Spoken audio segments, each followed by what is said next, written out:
Last time हम nodal पढ़ रहे थे, ठीक है। तो नोडल से आगे आप चलते हैं, ठीक है। नोडल अभी बचा हुआ है, ठीक है। तो नोडल में हमने लास्ट टाइम देखा था कि किस तरह से हम लोग नोड इक्वेशंस बनाते हैं, ठीक है। सुपर नोड क्या होता है, ठीक है। कुछ क्वेश्चंस भी मैंने दिए थे आपको, ठीक है, होमवर्क के लिए। तो आप उनको ट्राई करें उन क्वेश्चंस को। और आज जरा मैं आपको डायरेक्ट मेथड बताऊंगा कि किस तरह से हम डायरेक्टली नोडल लिख सकते हैं, ठीक है। आपको जिस तरह से पहले आप करंट एंड वोल्टेज की इक्वेशंस बना रहे थे कि भाई वोल्टेज जैसे सब्ट्रैक्ट होगा, ऐड होगा, पोलैरिटी वाइज, वो सब देखने की जरूरत नहीं है। आप डायरेक्टली नोडल इक्वेशन बना सकते हैं, डायरेक्टली मैट्रिक्स फॉर्म में इक्वेशंस बना सकते हैं। देखिएगा किस तरह से वो हम कर रहे हैं, ठीक है। आज की क्लास भी मैथमेटिकल रहेगी क्योंकि मैं आपको टूल सिखा रहा हूँ। तो एक बार ये टूल आप सीख जाएंगे तो उसके बाद दिक्कत नहीं आएगी आपको आगे की कैलकुलेशन करने में, बिकॉज नोडल एंड मेश जो है ये एक तरह से पूरे नेटवर्क थ्योरी में आपकी हेल्प करेगा। तो चलिए स्टार्ट करते हैं। देखिए जरा देखिए, तो अब डायरेक्ट मेथड जरा देखते हैं किस तरह से हम डायरेक्टली नोडल इक्वेशन बनाते हैं, ठीक है। देखिएगा मैं कुछ केसेस ले रहा हूँ, ठीक है। पहले कुछ केसेस के थ्रू मैं समझा रहा हूँ, क्वेश्चन से समझा रहा हूँ, और फिर सबको जोड़ते चलेंगे, हर एक केस को जोड़ते चलेंगे। जो पिछली चीज समझी है उसको नेक्स्ट में फिर हम इंट्रोड्यूस करेंगे, ठीक है। और डायरेक्ट मेथड सीखेंगे हम किस तरह से नोडल हम डायरेक्टली बनाते हैं। जरा देखिए नोडल इक्वेशन किस तरह से डायरेक्टली बनाते हैं।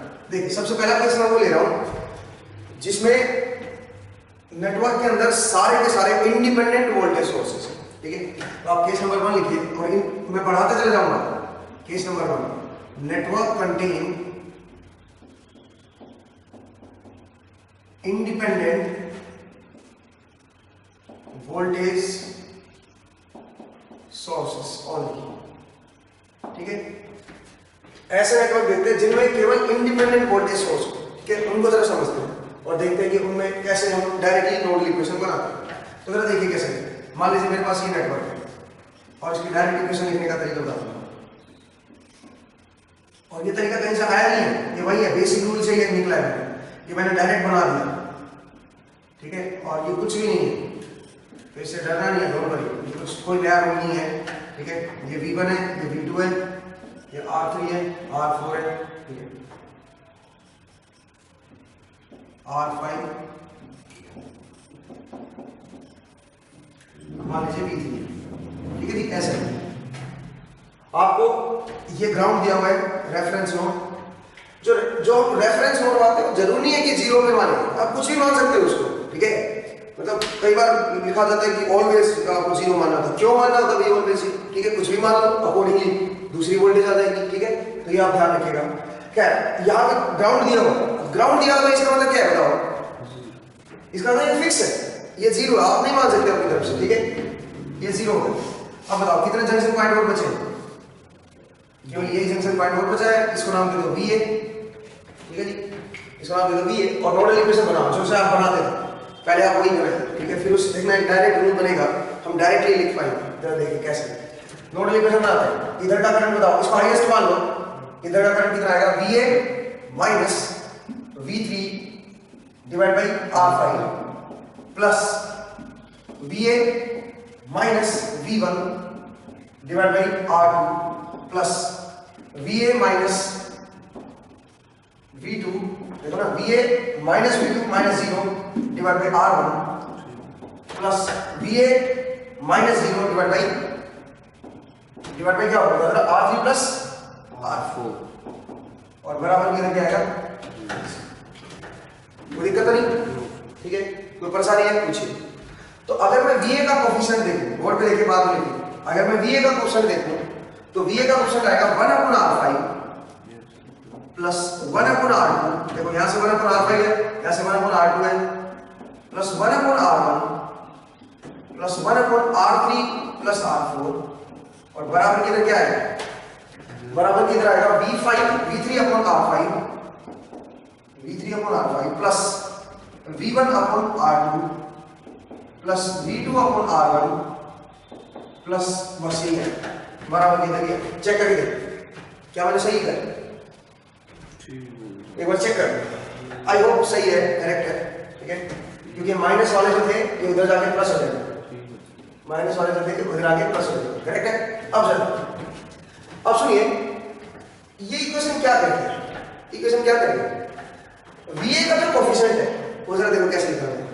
VA का जो कोफिशिएंट है वो कैसे लिखा, देखो जिस जगह, देखो मैं डायरेक्ट रूल बता रहा हूं कैसे लिखते हैं। जिस जगह की आप जिस पॉइंट पे आपको नोडल इक्वेशन लिखनी होती है उसकी वोल्टेज यहां पे लिखो बाहर, और जो जो ब्रांच उससे डायरेक्टली कनेक्ट है, एक जंक्शन से दूसरे जंक्शन तक जो जो ब्रांचेस कनेक्ट हैं, आप उनमें ये देखो कि रेजिस्टेंसेस क्या क्या लगेंगे। इस ब्रांच का रेजिस्टेंस कितना है? R3, तो हमारा गुणा R5। इसका क्या है? R2, तो हमारा गुणा R1, हमारा गुणा R3 प्लस R4, हमारा गुणा R3, समझ आया? वो उसका कोफिशिएंट बना दो, ठीक है। और बराबर के अंदर इस जंक्शन में, इस नोड में कितना करंट एंटर करेगा वो होना चाहिए। आप बोल रहे थे सर लीविंग करंट पॉजिटिव मान देते हम, तो एंट्रिंग करंट को तो नेगेटिव लिखना चाहिए था। बिल्कुल सही बात है, बट ये बराबर के उधर जा चुका है। इसका मतलब क्या है? ये जो लिविंग करंट था बराबर के उधर जाने के बाद क्या बन गया? वो लिविंग करंट इस साइड पॉजिटिव था, तो उस साइड कौन सा पॉजिटिव होगा? बराबर के उधर एंट्रिंग करंट पॉजिटिव होगा, तो ये एंट्रिंग करंट बन गया। अब आप बोलोगे सर एंट्रिंग कैसे एंटर करेगा? जैसे V1, ये V1 की पोलैरिटी ऊपर की तरफ है, इसका मतलब करंट कोई एंटर कराने की टेंडेंसी दिखाएगा। अगर मैं बाकी सोर्सेज को डीएक्टिवेट कर दूं तो आप सोचिए V1 की वजह से जो करंट है वो एंटर करेगा, इसमें एंटर कराएगा। तो कितना एंटर कराएगा बताओ? कितना एंटर कराएगा बताओ? सिर्फ इसकी वजह से देखो, और यहाँ पे मान लो कि शॉर्ट है, ठीक है, इसका शॉर्ट करके देखो कितना इफेक्ट V1/R। मतलब जिस ब्रांच की वोल्टेज होती है वो लेनी है, और जिस ब्रांच में जो रेजिस्टेंस होता है वो लेना है, ठीक है। उससे आप सोचिए V1/R, V2/R, और इधर कितना आएगा? V3/R5। सिंपल, ठीक है। इस तरह से डायरेक्टली हम लिखते हैं। चलिए, ये तो मैंने सिंगल नोड वाला लिखा, अभी दो नोड वाले लेते हैं, दो वेरिएबल लेते हैं, तो आपको और बेहतर समझ आएगा, ठीक है। देखिएगा, ठीक है, तो मैंने डायरेक्ट बताया, अभी डायरेक्ट धीरे धीरे आप सीखोगे, अभी तो मे भी आपको समझ ना आया पूरी तरह से। जरा देखिए, एक और क्वेश्चन देखिए। इस बार मैं क्वेश्चन नहीं समझा रहा हूं, इस बार वेरिएबल नहीं ले रहा हूं, लेकिन ले रहा हूं सारे वोल्टेज सोर्स।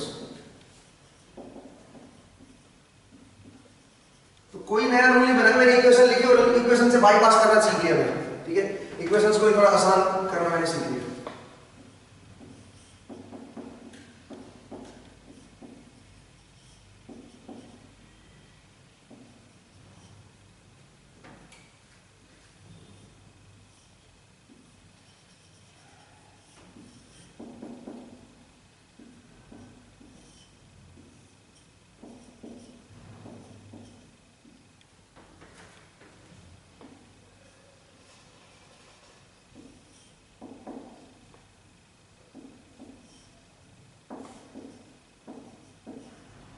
जैसे ये, ठीक है, आपको ये दिया हुआ कि ये ग्राउंड है, अगर ग्राउंड दे दिया तो जीरो, आप अपनी तरफ से कोई रेफरेंस नहीं मान सकता। इसी यहीं पे क्या मानना पड़ेगा?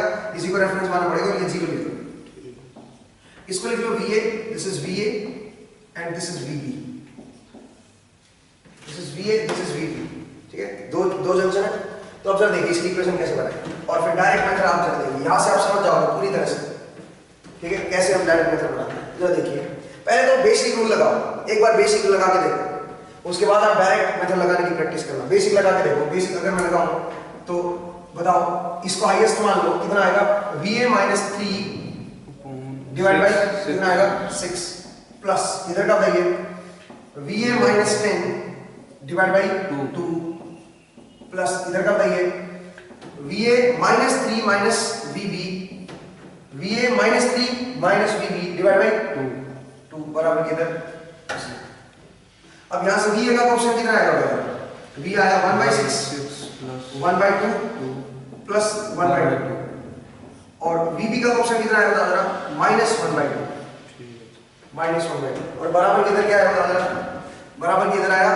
3/6 -3/6 का बराबर किधर? प्लस 3/6 हो गया, प्लस क्या है? 10/2। मैं कट नहीं कर रहा हूं, जानबूझ के रखा हुआ है ऐसे, और यहां से कितना आएगा? +3/2। ये पहली इक्वेशन बन गई, ठीक है। ये इक्वेशन नंबर 1 बन गई, ठीक है। अब जरा देखिए इक्वेशन नंबर 2। इक्वेशन नंबर 2 मतलब नोड नंबर 2 पे लिखिए, नोड नंबर 2 पे लिखिए, बताओ कितना आएगा? VB +6 -0 डिवाइड बाय 2 प्लस इधर का बताइए VB - 0/4 प्लस इधर का बताओ VB plus 3 minus VA divide by 2 और बराबर किधर से, ठीक है जी। अब जरा देखिए VA का क्वेश्चन कितना आया, VA का क्वेश्चन है -1/2 और VB का कितना क्वेश्चन है 1/2 प्लस 1/4 प्लस 1/2 और बराबर किधर क्या आएगा, जरा देखिए एक आएगा -6/4 -6/2 सॉरी -6/2 -3/2। ये लीजिए एक बार दोनों इक्वेशन लिख लीजिए, ठीक है। और उसके बाद ये तो हमने बेसिक रूल लगाया, जो हमने सीखा है, जो रूल हमने सीखा है वो हम लगा रहे हैं, ठीक है। अब जरा देखिए, अब मैं डायरेक्ट लगा सकता हूं, डायरेक्ट मैं आपको यहां से इक्वेशन बना सकता हूं। कैसे, जरा देखिए एक बार लिख लो, ठीक है। अब डायरेक्टली मैं इक्वेशन बना सकता हूं, वो जरा देखते हैं कैसे, ठीक है। डायरेक्टली इक्वेशन बना सकता हूं।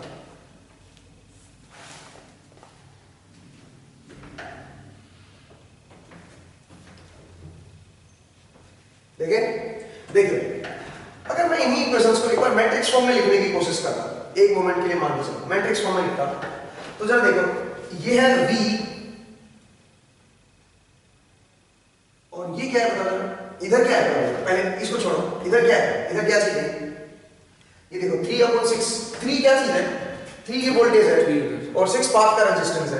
इसका मतलब एक तरह से तो करंट की फॉर्म नहीं होगी, तो इधर करंट है तो इधर भी क्या होना चाहिए, करंट। इसका मतलब V into Y, ये एडमिटेंस है, रेजिस्टेंस को उल्टा नहीं किया हुआ, इसका मतलब एडमिटेंसेस है, ये एडमिटेंसेस है और ये करंट है।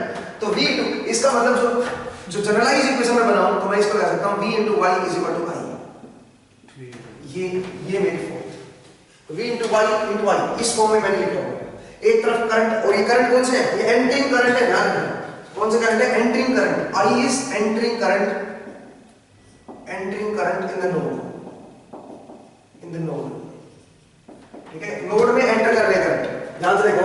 जैसे देखो मैं बोलूं कि ये मेरी नोड है, इसमें कितना करंट एंटर कर रहा है, जरा देखो एंटर कराएगा कि नहीं कराएगा, 3, क्योंकि पोलैरिटी ऊपर प्लस है नीचे माइनस है, ऊपर की तरफ डायरेक्शन, इसका तो एंटर कराएगा, कितना एंटर कराएगा, इसको शॉर्ट करके देख लो यहां से।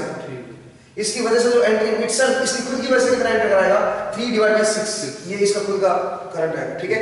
मतलब आप ये कह रहे हो कि इसको करंट सोर्स में कन्वर्ट करके देखो, हालांकि मैंने सोर्स कन्वर्जन अभी बताया नहीं आपको, बट आप इसको करंट सोर्स में कन्वर्ट करके देखो, आप देख लोगे कितना करंट आएगा, ठीक है। तो 3/6, नेक्स्ट ये कितना एंटर कराएगा बताओ जरा, 10/2। तो इसका मतलब ये जो है ये एंटरिंग करंट, ये कितना करंट एंटर कराएगा इस नोड में बताओ, 3/2। तो इसका मतलब ये जो जनरल फॉर्म है इस इक्वेशन, इन इक्वेशंस की, वो ये है V into Y is equal to I entering current in the node, ठीक है भाई।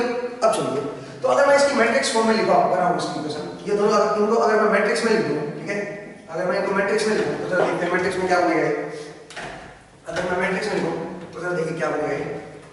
मैं बोलूंगा कि देखिए ये मेरा, मैं यहां पे क्या लिख रहा हूं, यहां पे मेरा Y एडमिटेंस मैट्रिक्स लिख रहा हूं। पहला है 1/6, 1/2, 1/2, दूसरा है -1/2 और यहां पे है मेरा VA VB। तो जरा देखिए VA का जो कोएफिशिएंट है, पहला एलिमेंट वो VA से मल्टीप्लाई होता है, ठीक है, दूसरा एलिमेंट VB से मल्टीप्लाई होता है और बराबर किधर क्या आएगा बता दो, बराबर किधर जो यहां पे है, ठीक, 3/6 प्लस 10/2 प्लस 3/2, ठीक है। अब दूसरा एलिमेंट इसका -1/2, ये कितना आएगा 1/2 प्लस 1/4 प्लस 1/2 VB का और बराबर किधर -6/2 माइनस 3/2, ये बनेगी, ये इसकी मैट्रिक्स फॉर्म बनेगी, ठीक है जी। मैट्रिक्स फॉर्म बनेगी, मैट्रिक्स फॉर्म में मैंने लिख दिया इसको, ठीक है। अब यहां पे जरा देखिए, जो पहला जो VA का जो ये वाला क्वेश्चन होता है वो यहां पे लिखा है, VB का यहां पे लिखा है और बराबर के इधर ये वाला, ठीक है। अब आप डायरेक्टली ये इक्वेशन बना सकते हो, कैसे, उधर देखिए। मैं बोला ये एलिमेंट है 1 1, इसको नाम दे रहा हूं 1 1, इसको नाम दे रहा हूं 1 2, इसको नाम दे रहा हूं 2 1, इसको नाम दे रहा हूं 2 2, ठीक है जी। इसको ऐसे नहीं कर, जस्ट समझने के पॉइंट से, ठीक है। ये 1 1, ये 1 2, ये 2 1, ये 2, ठीक है जी। अब जरा देखिए, अगर मैं बोलूं दो ही तो नोड है, 1 1 का मतलब है सेल्फ और 1 2 का मतलब है म्यूचुअल, 2 1 का मतलब भी अगेन म्यूचुअल, 2 2 का मतलब भी सेल्फ, ठीक है। अब जरा देखिए VA का जो कोएफिशिएंट आएगा वो पहला आएगा 1 1। अगर मैं पहले इस नोड पे इक्वेशन लिखूं तो पहला जो है वो 1 1 कोएफिशिएंट है। VB का क्या है 1 2 और दूसरी इक्वेशन में VA का 2 1 1 और इसका 2 2। तो नोड नंबर 1 पे लिख रहा हूं मैं, नोड 1 पे मैं बना रहा हूं। तो नोड 1 पे ध्यान से देखिए, नोड 1 पे VA जो है वो तो एक सेल्फ हो गया ना, खुद ही नोड 1 पे है, तो इसका क्या आएगा सेल्फ आएगा। अब सेल्फ कैसे लिखते हैं देखिए, सेल्फ कैसे लिखते हैं वो जरा देखिए, डायरेक्टली लिख सकते हो, आपको इक्वेशन बनाने की जरूरत नहीं है, ठीक है। देखिए कैसे, इस नोड से जितनी भी ब्रांचेस डायरेक्टली कनेक्ट हैं उन ब्रांचेस के जो रेजिस्टेंसेस हैं उनको 1 में करके लिखो, ठीक है। मतलब बताओ इधर का रेजिस्टेंस कितना है 1/6 प्लस इधर का रेजिस्टेंस कितना है 1/2 प्लस इधर का रेजिस्टेंस कितना है 1/2, ठीक है जी, प्लस VB। अब VB का क्या आएगा बताओ जरा, VB क्या होगा 1, क्योंकि नोड नंबर 1 पे लिख रहे हो ना, और आप इसका कोएफिशिएंट लिख रहे हो, इक्वेशन नोड नंबर 1 पे लिख रहे हो बट कोएफिशिएंट आप दूसरे का लिख रहे हो। इसका मतलब यहां पे क्या आएगा म्यूचुअल, और म्यूचुअल मतलब इन दोनों के बीच की ब्रांच देखो, जो इन दोनों के बीच में कनेक्ट हो, कोई ब्रांच कौन सी कनेक्ट है, ये ब्रांच कनेक्ट है।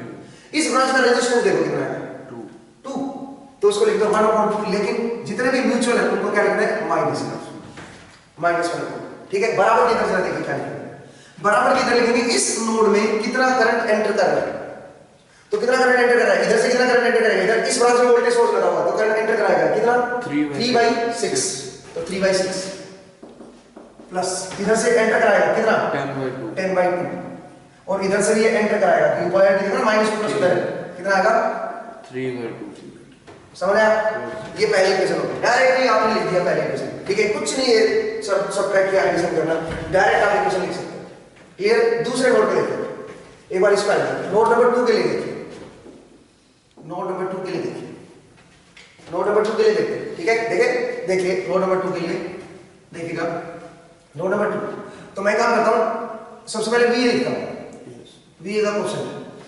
तो नोड नंबर 2 इसका मतलब इस नोड पे लिख रहे हो आप, इक्वेशन आप इस नोड पे बना रहे हो और कोएफिशिएंट आप इसका लिख रहे हो, तो इसका मतलब यहां क्या आएगा म्यूचुअल, क्यों, क्योंकि नोड नंबर 2 जो है उसमें VB का जो कोएफिशिएंट होगा वो सेल्फ को रिप्रेजेंट करेगा, वो सेल्फ को रिप्रेजेंट करेगा, जो क्योंकि नोड नंबर 2 पे हुआ तो VA का जो कोएफिशिएंट होगा वो क्या रिप्रेजेंट करेगा म्यूचुअल। तो बताओ क्या आएगा 1 VA और VB के बीच में क्या आएगा 2 लगा हुआ है तो क्या आएगा 1/2, लेकिन माइनस का -1, समझ आया, -1, ठीक है। नेक्स्ट VB का कोएफिशिएंट सेल्फ का आएगा ये, ठीक है, तो कितना आएगा बता दो, इधर से 1/2 प्लस इधर से कितना आएगा 1/4 और इधर ये वाली ब्रांच भी इसी से कनेक्ट है, इस ब्रांच में कितना है 2, तो यहाँ पे 1/2। जो भी ब्रांच इससे कनेक्ट होगी ना हर एक ब्रांच का रेजिस्टेंस दे दो और उसको उल्टा करके लिख दो। म्यूचुअल में क्या होता है, म्यूचुअल जैसे कि है यहाँ पे लिख रहे थे, यहाँ पे आप नोड इक्वेशन लिख रहे थे बट आप इसका कोएफिशिएंट जानना चाहते हो, ये तो म्यूचुअल हो गया ना, ठीक है। तो क्या आएगा -1, म्यूचुअल में ऑलवेज नेगेटिव।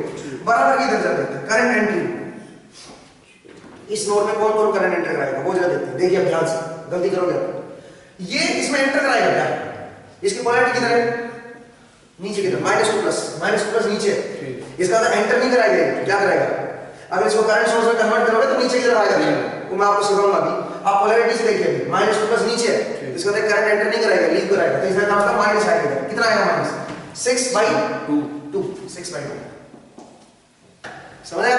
नेक्स्ट सर देखिए ये एंटर कराएगा क्या, ये इस ब्रांच में जो सोर्स लगा हुआ है वोल्टेज सोर्स, क्या वो एंटर कराएगा नहीं, ये क्या कराएगा क्योंकि इधर है, इसका मतलब ये भी लीव कराएगा कितना -3/2, समझ आया ये। तो इस तरह से इक्वेशन बनेगी, मेरे ख्याल से यही थी, दो इक्वेशन चेक करके देखो, डायरेक्टली हम लिख सकते हैं, समझ आया। तो आप ये डायरेक्ट प्रोसेस सीखिए कि किस तरह से हमें डायरेक्टली नोडल की इक्वेशन लिखनी है। तो मैंने आपको पहले बेसिक समझाया और मैं बेसिक से ही, असली चीज तो यही है, असली कहानी यही है, ठीक है। बट इसी से मैं KCL मैंने लिखा था यहाँ पे, ठीक है, उसी चीज से मैंने अलग अलग उसको इक्वेशंस को डायरेक्ट बनाना सीखी, लेकिन ये तब है जब सारे क्या हो वोल्टेज सोर्सेस, ठीक है। अभी करंट सोर्स इंट्रोड्यूस करेंगे, ठीक है, रब कर दो, चलिए नेक्स्ट है देखिए। और इंडिपेंडेंट की बात कर रहा हूँ ना, डिपेंडेंट भी लेंगे अभी, धीरे धीरे देखना इसको इकट्ठा कर देंगे सारा और धीरे धीरे एक यूनिवर्सल रूल बनाएंगे, ठीक है। तो आप जहां पे हर जगह पे हर किसी केस में, इवन सुपर नोड के केस में भी आप डायरेक्टली इक्वेशन लिख सकते हैं, ठीक है। देखिए नेक्स्ट जरा देखिए, मेरे पास एक सर्किट है 5 वोल्ट 2 ओम, आप बनाना जरा डायरेक्ट इक्वेशन बनाना, देखता हूँ आप समझे कि नहीं समझे। 4 ओम 4 वोल्ट 6 ओम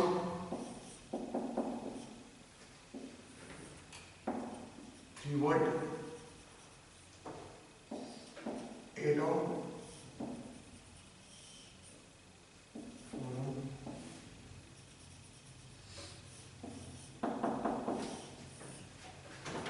10 वोल्ट 2 ओम और ये ग्राउंड है। ये दिया हुआ रेफरेंस आपको दिया हुआ, this is VA and this is VB। ठीक है, आपको इक्वेशन बनाना है, फटाफट बनाइए, डायग्राम बनाइए। तो VA का क्वेश्चन बताइए कितना आएगा, तो VB का क्वेश्चन बताइए कितना आएगा, और बताइए नोड नंबर 1 के लिए बनाओ। नोड नंबर 1 के लिए सोचिए। अब तो डायरेक्टली लिख दोगे आप, नोडल इतना लंबा चौड़ा नहीं करना, देखो टाइम सेविंग है। ठीक है, तो आप इस तरह आदत बनाइए, इस तरह इक्वेशन लिखने की आदत बनाइए नोडल की। ठीक है, ये बहुत आसान तरीका है, बहुत इजी वे है। देखें, देख हाँ जी, VA नोड नंबर 1 पे लिख रहे हो और VA का ही कोएफिशिएंट लिख रहे हो, तो इसका मतलब सेल्फ आएगा, बताओ कितना आएगा, बता दो। 1 बाई इधर कितना है, 1/6 प्लस इधर का कितना है 1/6 प्लस इधर का कितना है 1/8। नेक्स्ट VB नोड नंबर 1 पे लिख रहे हो बट VB का क्वेश्चन लिख रहे हो, तो क्या आएगा, म्यूचुअल 1 और 2 के बीच का म्यूचुअल, A और B के बीच का म्यूचुअल। इसको नोड नंबर 1 बोल दो, इसको नोड नंबर 2 बोल दो। 1 और 2 के बीच का म्यूचुअल बताइए क्या आएगा, -1/8। -1/8 और बराबर किधर क्या आएगा, कितना एंटर कर रहा है, 4/6। देख इधर से कितना करंट एंटर कर रहा है, ये एंटर कराएगा 3/6। नेक्स्ट बोलिए, इधर चलो 4 नहीं, 4 भी लगा हुआ है इसमें और 5 भी लगा हुआ है, बट 5 की पोलैरिटी इधर है और 4 की इधर है, तो नेट पोलैरिटी किधर आएगी इन दोनों का, नेट रिजल्टेंट किधर आएगा, 4 इधर भेजने की कोशिश करेगा, 5 इधर भेजने की कोशिश करेगा, तो इन दोनों का रिजल्टेंट बताओ पहले कितना आएगा। 9 कैसे आएगा, ऑपोजिट नहीं है। ठीक है, ठीक है, 1 और वो भी उल्टा, ठीक है सर, क्योंकि ये ज्यादा ताकतवर है। ठीक है सर, समझ रहे हो। 9 कैसे आएगा, पोलैरिटी में तो देखा करो ना। ठीक है, ठीक है, तो 4 इधर है 5 इधर है, तो इसका मतलब क्या आएगा, 1 इधर आएगा, 1 रिजल्टेंट 1 इधर है और टोटल रेजिस्टेंस कितना है 6, तो इसका मतलब लीव पर आएगा ये, तो माइनस आएगा 1/6। याद रखना, एक काम करो, देखो एक काम ये भी कर सकते हो, एक बार इसको भूल जाओ, 4/6 एंटर होगा तो 4/6 पॉजिटिव आएगा, एंटर कर रहा है, और 5/6 जो है वो क्या करेगा, नेगेटिव आएगा, तो भी -1/6 आना। ठीक है, इस तरह से समझ आया। ठीक है, ये बन ये नोड नंबर 1 पे बना। अब नोड नंबर 2 पे बताइए क्या बनेगा, नोड नंबर 2 पे बताइए VA coefficient and VB coefficient, directly बताइए क्या इक्वेशन आएगी।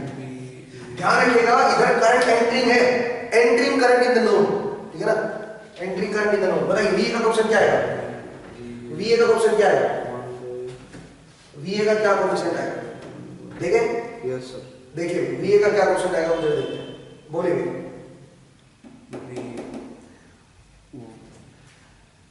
नोड नंबर 2 पे लिख रहे हो, तो और इसका कोएफिशिएंट लिख रहे हो, तो क्या करेंगे बताओ। नोड नंबर 2 पे इक्वेशन लिख रहे हो और इसका कोएफिशिएंट लिख रहे हो, तो म्यूचुअली बनेगा क्या, ठीक है सर, ठीक है, -1/8। ठीक है, क्या दिमाग में है तुम्हारा। VB जरा देखिए, VB नोड नंबर 2 का जरा देखिए क्या आएगा, 1/8 प्लस 1/4 प्लस 1/2, 1/8 प्लस 1/4 प्लस 1/2। ठीक है, और बताओ करंट एंटर करेगा कि लीव करेगा, इसमें इधर तो कोई वोल्टेज सोर्स है नहीं, इधर का कोई करंट नहीं दिख रहा, इस ब्रांच में कोई वोल्टेज सोर्स नहीं है, इसमें भी नहीं दिख रहा, इधर ये लीव कर रहा है, कितना कितना लीव कर रहा है, 10/2। समझ आया, कोई दिक्कत नहीं है। अगर मैंने मैट्रिक्स फॉर्म में पूछा होता, मैट्रिक्स फॉर्म में पूछा होता कि भाई ये मेरा मैट्रिक्स है और ये VA VB है और आप बताइए इधर ये अलग ये एलिमेंट्स है, लेकिन यहाँ पे आपको लिखना है INT, ये लिखना जरूरी है INT, नहीं तो क्या होगा जरा बताता हूँ क्या दिक्कत है। किसी ने ये इक्वेशन बनाई जिसमें INT है, कोई बोलेगा सर क्या माइनस लगा दो सब क्या होगा, तो इक्वेशन तो बदल जाएगी, इसका तो सारे क्वेश्चन क्या होगा, नेगेटिव, वो भी तो पॉसिबल आंसर है। हाँ, बट अगर मैं बोलूं इधर I एंट्रिंग है, तो I एंट्रिंग तो सिर्फ ये बनेगा, entering current in the node वो तो सिर्फ ये बनेगा, तो इसलिए आप साइन उल्टा नहीं ले सकते हो इसका, समझ रहे हो। अगर मैंने I एंट्रिंग ना लिखा होता, मैंने इस तरह लिखा होता, ये Y है और ये V है इधर I, मैंने सिर्फ ऐसे लिखा होता, तो I जो है ये पॉजिटिव नेगेटिव कुछ भी हो सकता है, तो कुछ लोग तो यही क्वेश्चन लिख देंगे, कुछ लोग तो इसी के क्वेश्चन निकाल के लिख देंगे 1/6 प्लस 1/6 प्लस 1/8। पहला क्वेश्चन दिया गया, दूसरा क्या आएगा पहला -1/8, तीसरा क्या आएगा यहाँ पे कितना क्या लिखोगे 3/6 माइनस 1/6। लेकिन कुछ लोग बोलेंगे सर मैं काम कर रहा हूँ जी, मैं इसका आगे माइनस बना रहा हूँ, इसका आगे प्लस और इसका आगे माइनस, ऐसा भी तो हो सकता है, वो भी क्वेश्चन है। बट उस केस में ये जो होना चाहिए ना, ये आई एंट्रिंग ना होता फिर, समझ रहे हो, क्योंकि ये एंट्रिंग करंट पॉजिटिव ये वाला है, इसमें नोड 1 में एंट्रिंग करंट है, अगर इसका आगे माइनस लगा दो पूरा के आगे तो लीविंग करंट हो जाएगा, समझ रहे हो मेरा बात। तो इसलिए मैंने जानबूझ के आपने क्या लिखा था आई एंट्रिंग, आई एंट्रिंग। तो क्या इसको मैट्रिक्स फॉर्म में बना दिया, आई एंट्रिंग का इधर, इसको मैट्रिक्स फॉर्म में बनाओगे क्या बनेगा -1/8 1/8 प्लस 1/4 प्लस 1/2, ठीक है, और ये बन जाएगा 10/2। समझ रहे आप, ये बनेगा y into v is equal to i, y into v is equal to i। अब सुनिए यही चीज आई एंट्रिंग, आई एंट्रिंग अगर मैं देख रहा यही चीज आप यूज करोगे आप पावर सिस्टम में, पावर सिस्टम पढ़ोगे तो उसमें यही चीज यूज होगी। इनको बसेस बोल देंगे हम, ये मेरी बसेस है, बस नंबर 1 बस नंबर 2 ये रेफरेंस बस है, दिस इज रेफरेंस बस, और आपसे पूछेंगे फाइंड वाई बस, ये वाई बस है, ठीक है। तो जाने अनजाने में आप पावर सिस्टम में भी यूज करोगे वाई बस निकालने के लिए, वहां पे हम वाई बस निकालेंगे, ठीक है। वाई बस यही तरीका लगाना है बस, और कुछ नहीं है, और उसमें आई एंट्रिंग होता है, आई एंट्रिंग इन द बस, बस में कितना करंट एंटर कर रहा है, ठीक है। वहां पे बस बोलते थे, यहाँ पे क्या बोलेंगे नोड, ठीक है। तो ऐसे ही वाई बस निकालेंगे, तो आप ध्यान रखिएगा ये तरीका हम वहां पे भी यूज करेंगे, तो इसलिए आप याद रखिए चीजों को, ठीक है। नोडल का मैंने एक इजी वे बताया, बट ये तो तब है जब सारे के सारे क्या हो वोल्टेज सोर्सेस।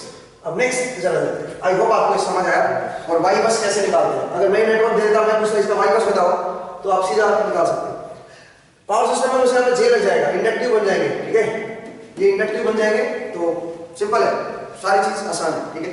नेक्स्ट जरा देखिए, अब मैं करंट सोर्स को और इंट्रोड्यूस कर रहा हूं, करंट सोर्स को और इंट्रोड्यूस कर रहा हूं, देखिए अब आप लिखिए case number 2, when the network has independent voltage source and independent current source. अभी भी इंडिपेंडेंट ही है, अब डिपेंडेंट अभी तक मैंने नहीं लिया, अभी तक मैं इंडिपेंडेंट हूं। Network contain independent voltage source and independent current source, उस पे जरा देखिए, देखिए देखिएगा 4 ओम 10 वोल्ट 3 एम्पियर 2 ओम 4 ओम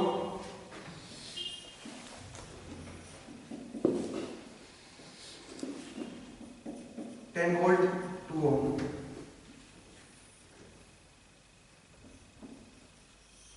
6 ओम 5 वोल्ट 2 ओम 4 एम्पियर, ठीक है जी। और ये मान लीजिए आपको रेफरेंस दिया हुआ है, आपको बतानी है VA ये है और मान लीजिए VB है, इक्वेशन बनानी है, सीधी बात। पहले तो VA VB फाइंड करना पड़ेगा सब कुछ के लिए, कुछ भी पूछा हो आपने करंट या वोल्टेज किसी भी ब्रांच का, पहले तो VA VB फाइंड करना पड़ेगा। तो VA VB की इक्वेशंस बनाते हैं डायरेक्ट, ठीक है, देखते हैं क्या इक्वेशन बनेगी। तो मैं एक बार बेसिक रूल से लिख दूं इक्वेशंस, एक बार बेसिक से लिखते हैं और फिर वहां से रूल बनाते हैं, या फिर डायरेक्ट रूल बताते हैं। मैं एक बार लिख लेते हैं, सो दैट आप बेहतर विजुअलाइज कर सकोगे रूल आया कहां से। रूल सारे बेसिक से ही निकलते हैं, ठीक है, रूल बेसिक से ही हम लोग बनाएंगे। तो अगर आपको बेसिक आता है तो आप मार नहीं पाओगे, ठीक है, और बेसिक में प्रॉब्लम है तो फिर गड़बड़ हो जाएगी, तो रूल रटने पड़ेंगे, रट्टा मारना पड़ेगा, और रट्टा थोड़े दिन ही हेल्प करेगा। बेसिक रूल आपको ज्यादा दिन याद रहेगा, देखना, ठीक है। ये जो हम डायरेक्ट रूल बना रहे हैं ये ज्यादा हेल्प नहीं करेंगे आपको, ठीक है, बट अगर आप डायरेक्ट रूल की प्रैक्टिस करते हो तो वो आपको याद भी रहेगा और आप टाइम सेविंग होगी, ठीक है। जरा देखिए, पहले तो नोडल की इक्वेशन बनाते हैं। नोड नंबर 1 पे बोलिए क्या है, VA plus 10 minus 0 divide by VA plus 10 minus 0 divide by 10 plus, इधर बोलिए, इधर से एंटर कर रहा है तो -3, एंट्रिंग करंट -3 लेते थे ना, बराबर की, हाँ बराबर उधर जाके एंट्रिंग क्या हो जाएगा। लेकिन ध्यान रखिए इस ब्रांच में मैंने रेजिस्टेंस कहीं नहीं लिखा, क्योंकि इसमें तो करंट ही सीधा करंट आया तो -3 लिखो, इस ब्रांच का रेजिस्टेंस कहीं नहीं आया। अच्छा दूसरा ये बताइए, VA minus VB, VA minus VB divide by क्या आएगा 4 बराबर किधर सी। ठीक है, तो यहाँ से पहली इक्वेशन कौन है, VA का क्वेश्चन बताइए कितना आया। VA का क्वेश्चन आया 1/10 प्लस 1/4, VB का क्वेश्चन कितना आया -1/4, और बराबर किधर क्या आएगा बता देना, बराबर किधर आएगा, एक तो 3 और एक -10/10, माइनस प्लस 10/10 है, उधर आके -10/10 हो जाएगा, और ये 3। ये पहली इक्वेशन है। ठीक है, अब सुनो, अब मैं रूल बनाता हूँ डायरेक्टली लेके, अब रूल बनाता हूँ, मैट्रिक्स में लिखने का तरीका बताता हूँ डायरेक्टली, या फिर इक्वेशन लिखने का डायरेक्टली। मैट्रिक्स लिखते हैं, डायरेक्ट इक्वेशन लिख दो, एक ही बात है। जरा देखिए, डायरेक्टली आप भी आप लिख सकते हो। अब डायरेक्टली कैसे लिखते हो, जरा देखिए डायरेक्टली कैसे लिखते हैं, एक ही इक्वेशन से बन जाएगा। यहां से मुझे समझ आ रहा है कुछ, मुझे नोट नंबर 1 पे इक्वेशन बनानी है, तो मैं पहले क्या लिखता था, VA का क्वेश्चन क्या होता था, क्योंकि नोड नंबर 1 की वोल्टेज अभी है, तो इसका मतलब यहां पे क्या आता था, सेल्फ, यहां पे सेल्फ आता था। तो सेल्फ कैसे लिखेंगे, जो भी हमें जितने भी ब्रांचेस कनेक्ट हैं उन सब के रेजिस्टेंसेस को उल्टा करके लिखते हैं। तो इधर इस ब्रांच में रेजिस्टेंस कितना है 1/10। अच्छा, इस ब्रांच में कितना है बताओ, जो इससे कनेक्ट है, इससे कनेक्ट होनी चाहिए 1/4, और इस ब्रांच में कितना रेजिस्टेंस है 2, बट ये नहीं लिखना। इसका मतलब एक रूल बन गया क्या, जिस ब्रांच में करंट सोर्स आ जाए उसका रेजिस्टेंस नहीं लिखना, जिस ब्रांच में करंट सोर्स आ जाए उसका रेजिस्टेंस नहीं लिखना, क्योंकि देखो 3 के साथ कोई रेजिस्टेंस नहीं है, तो करंट पता है भैया हमें, आप 2 की वैल्यू की जरूरत ही नहीं है। तो जिस ब्रांच में करंट सोर्स आ जाए समझ लो उसका रेजिस्टेंस नहीं लिखना। ठीक है, आ गया। नेक्स्ट आप बोलिए VB का क्वेश्चन, VB का क्वेश्चन क्या है बताओ, VB मतलब नोड इक्वेशन, नोड नंबर 1 पे आप इक्वेशन लिख रहे हो और कोएफिशिएंट आप दूसरे का पूछ रहे हो, तो ऑब्वियसली म्यूचुअल आएगा फिर 1 और 2 के बीच का। ये नोड नंबर 1 है और ये नोड नंबर 2 है, तो 1 2 एलिमेंट आएगा ना, 1 1 1 2, 1 2 मतलब म्यूचुअल, म्यूचुअल कितना आएगा बता दो, -1/4, -1/4, और बराबर किधर क्या आएगा बता देना, बराबर किधर जरा देखते हैं, करंट एंट्रिंग। अब बताओ ये एंटर कराएगा कि लीव कराएगा, ये तो इधर भेजेगा ना, -2 प्लस कितना 10 डिवाइड बाय पावर का रेजिस्टेंस कितना है 10/10, तो -10/10। अच्छा ये क्या कर रहा है, ये एंटर कर रहा है कि लीव कर रहा है, एक मिनट, ये लीव करा रहा था ना, तो लीव करा रहा था तो इधर लीव करा रहा है, एंट्रिंग देखना है ना अपने को, तो लीव करा रहा था माइनस आएगा। ठीक है, बराबर के उधर जाके तो एंट्रिंग देखना है ना। हाँ ये क्या कर रहा है, ये एंटर कर रहा है कि लीव कर रहा है, एंटर कर रहा है, तो कितना सिंपली 3 सीधी बात है ना, 3 एंटर कर रहा है, तो सिंपली आप 3 लिख दो बस, समझ आया, ऊपर भी तो वही था। तो जब भी करंट सोर्स आ जाए ना जिस ब्रांच में, उसका नहीं लिखना है, उसका रेजिस्टेंस नहीं इंट्रोड्यूस करना है, आप समझ रहे हैं मेरा पॉइंट। करंट सोर्स अगर आ गया किसी ब्रांच में तो उसका रेजिस्टेंस इंट्रोड्यूस नहीं करना है। ठीक है, आप डायरेक्ट जरा देखिए, जिस ब्रांच में करंट सोर्स आ जाए उसका रेजिस्टेंस आपको नहीं लिखना है। ठीक है, आगे बढ़ सकते हैं, चलिए नेक्स्ट जरा देखिए, नेक्स्ट जरा देखिए। अब दूसरे का डायरेक्टली लिखते हैं, नोड नंबर 2 पे लिखते हैं, नोड नंबर 1 पे था, अब नोड नंबर 2 पे जरा लिखते हैं।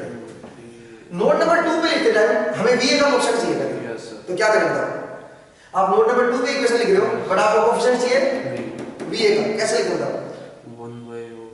हाँ नोड नंबर 2 जो है 2 के लिए सेल्फ तो हो गया VB, बट आप बताओ VA का चाहिए क्वेश्चन, तो म्यूचुअल लिखना पड़ेगा ना, सीधी बात है, 2 1 ही हो गया, 2 पे आप बैठे हो और 1 के का क्वेश्चन पूछ रहे हो, तो 2 1 एलिमेंट आएगा, कितना आएगा बता दो, -1/4, सीधी बात है। ठीक है, नेक्स्ट आप बोलिए VB का क्वेश्चन कितना आएगा, VB सेल्फ बताओ, 1/4 1/2 1/4 1/2। अच्छा दूसरा ये आएगा क्या, नहीं सर, ये नहीं आएगा, क्योंकि इस ब्रांच में क्या है करंट सोर्स, ये नहीं आएगा, बराबर की तरफ नहीं आएगा, बराबर कितना करंट एंटर करेगा, ये करंट लीव कर रहा है कि एंटर कर रहा है, इस ब्रांच में कितना करंट है, इस ब्रांच में 4 एम्पीयर करंट है, फिक्स कर दिया इसने, तो लीव कर रहा है कि एंटर कर रहा है, लीव कर रहा है, तो -4। ठीक है, नेक्स्ट बढ़ेंगे, ये लीव कराएगा कि एंटर कराएगा, -2 प्लस, ये भी लीव कराएगा, -2 नीचे नहीं है, कितना 10/2, -10/2। ठीक है, और ये इस ब्रांच में कोई वोल्टेज सोर्स है ही नहीं, तो इसका मतलब जरूरत ही नहीं है। ठीक है, ये इक्वेशन बन गई। ठीक, मैट्रिक्स बनाना होता मान लीजिए, डायरेक्ट मैट्रिक्स भी बना सकता हूं मैं, VABB डायरेक्ट मैट्रिक्स बना सकता हूं, कैसे जरा देखो, यहां पर लिखना होता है 1 1 एलिमेंट, 1 1 का मतलब नोड नंबर 1 से जितना भी रेजिस्टेंस कनेक्ट हो उल्टा करके लिखो, ठीक है, करंट सोर्स वाला नहीं लिखना, ठीक है, 1 1 फिर 1 2 म्यूचुअल, ठीक है, फिर 2 1, अच्छा बराबर किधर करंट एंट्री, ठीक है, नोड नंबर 1 में कितना करंट एंटर करेगा, ठीक है, अच्छा फिर यहां पे क्या आएगा 2 1 का मतलब 2 और 1 के बीच, फिर 2 2 ठीक है। 2 टू का मतलब 2 पे जितने कनेक्ट है ठीक है। रेजिस्टेंस, करंट सोर्स जहां पे कनेक्ट है वो नहीं लिख रहे, ठीक है। तो मेरे ख्याल से आप कर लोगे, Yes. ठीक है, कोई दिक्कत तो नहीं। 2 और बराबर क्या जाएगा, करंट एंट्री हो जाएगा, बहुत बढ़िया। ध्यान रखिए ये इधर वाला करंट एंट्री है, अगर करंट लीविंग होता पूछा होता, यहाँ पे लिखा होता आई लीविंग, आपको ये बताना लीविंग फ्रॉम द नोड, तो फिर सब क्या आगे एंट्री वाला लिख लो पहले और फिर सब क्या आगे क्या लगा दो, माइनस। पूरी इक्वेशन में माइनस लगा दो, समझा, पूरी इक्वेशन में माइनस लगा दो, आपके पास क्या आ जाएगा, current leaving from the node. Direct तरीका अच्छा नहीं है, सिंपल है और फास्ट है, ठीक है। चलिए और जरा देखते हैं, रब कर दूं, यस ठीक है। और जरा क्वेश्चन देखते हैं, लास्ट क्वेश्चन हम करते हैं, इस पे फिर एक और चीज इंट्रोड्यूस करेंगे, डिपेंडेंट सोर्सेज हम और इंट्रोड्यूस करते हैं, थोड़ा सा उससे एक स्टेप और बढ़ जाएगा डिपेंडेंट सोर्सेज इंट्रोड्यूस करने से, देखते हैं कैसे। तो चीजें जुड़ती जा रही है ना और आसान होती जा रही है, ठीक है। नेक्स्ट जरा देखिए, अगर मैं आपसे ये बोलूं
हाँ जी, ये है नेटवर्क मेरा, ये रेफरेंस दिया हुआ है, this is VA, this is VB, this is VC, एक है VA, एक है VB, एक है VC, ठीक है, एक VA, एक VB, एक VC, ठीक है। अब जरा देखते हैं, आपको डायरेक्ट इक्वेशन बनानी है, आपको मैट्रिक्स बनाना है, आपको मैट्रिक्स बनाना है, VA, VB, VC और बराबर की इधर है I एंट्री,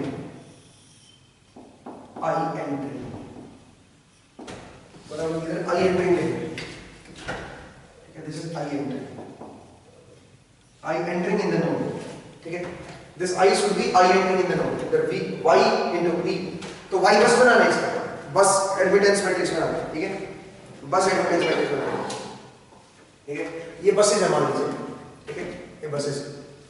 तो जरा देखिए कैसे बनेगा, बनाए डायग्राम बना लिए, यस।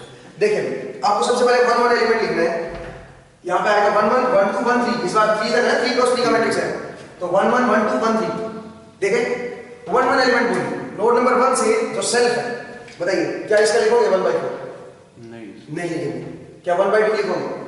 हाँ जी, 1/2 प्लस, अब इधर बताओ, ये ब्रांच और ये ब्रांच 3 ब्रांच कनेक्ट है ना इससे, ठीक है, तो 1/2 एंड 1/4, ये हो गया 1 1 एलिमेंट। नेक्स्ट बोलिए 1 2, 1 और 2 के बीच कितना आएगा, -1/4, 1 2, 1 3, 1 और 3 के बीच, ये नंबर 1 लगा लो, ये नंबर 2 लगा लो, ये नंबर 3 है, 1 3 एलिमेंट बोलिए कितना है, 1 1 1 2 1 3, 1 और 3 के बीच कितना है, 0, कोई कनेक्शन नहीं है ना 1 और 3 के बीच डायरेक्ट, 1 और 3 के बीच कोई डायरेक्ट कनेक्शन है नहीं, वायर 2 होते हुए आ रहा है, ठीक है, तो 1 3 0। अब बताओ करंट एंट्री कितना करंट एंटर कर रहा है, जरा देखिए यहाँ से 4 एम्पीयर एंटर कर रहा है, तो 4, यहाँ से कितना करंट ये एंटर होगा, जरा देखो कितना करंट एंटर होगा, 4 डिवाइड बाई 2, तो कितना होगा 2, यस, ठीक 2 एंटर करेगा, और इधर से कोई एंटर, इधर कोई वोल्टेज सोर्स नो, नहीं, ठीक है।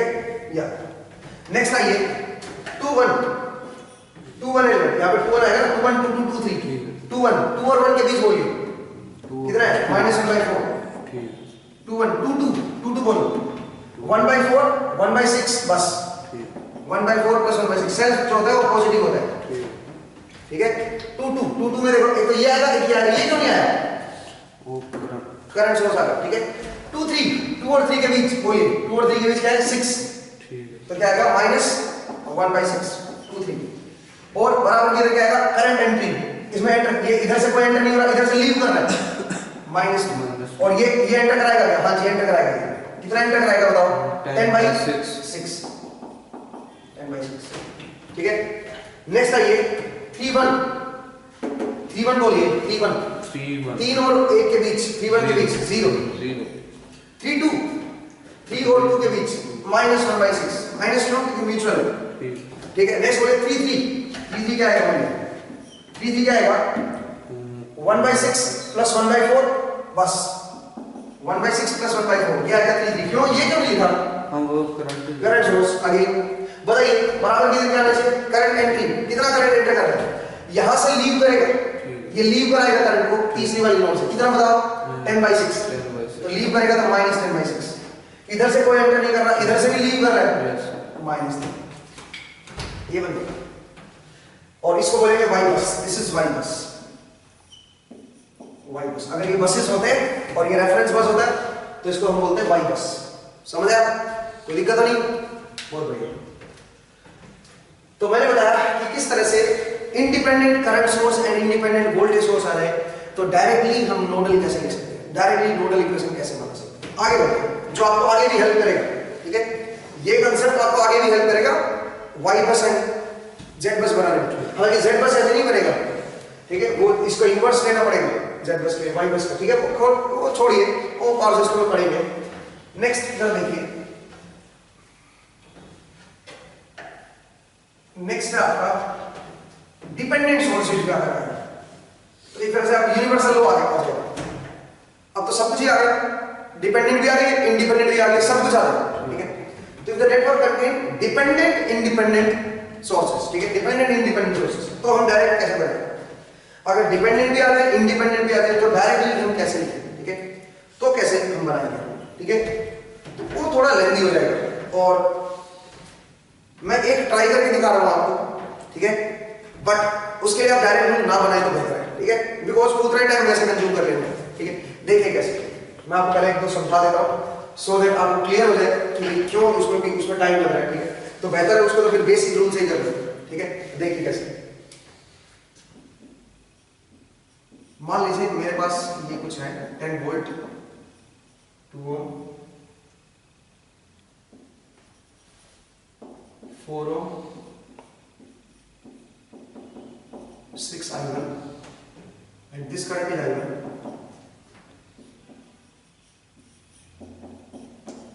3 ampere 4 ohm 8 ohm 4 ohm 10 volt,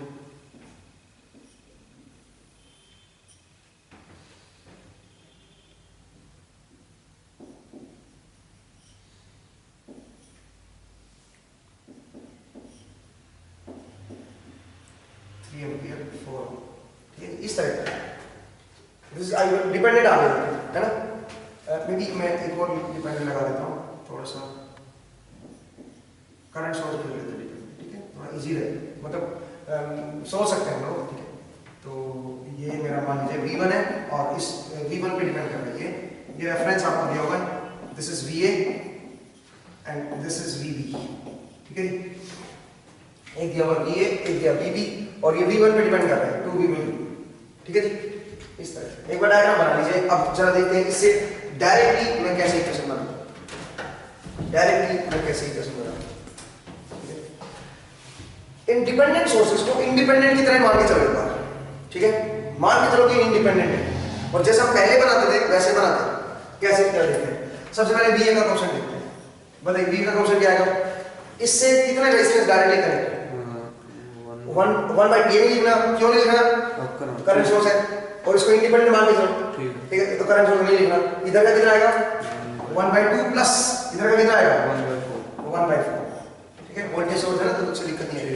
next बोलिए VB का क्वेश्चन कितना आएगा, ये 1 एलिमेंट था 1 2 में म्यूचुअल देखना कितना आएगा -1/4 और बराबर किधर क्या आएगा current entering in the node, तो नोड में कितना करंट एंटर करेगा बताओ, ये तो लीव कर रहा है तो इसको लिखो -2V1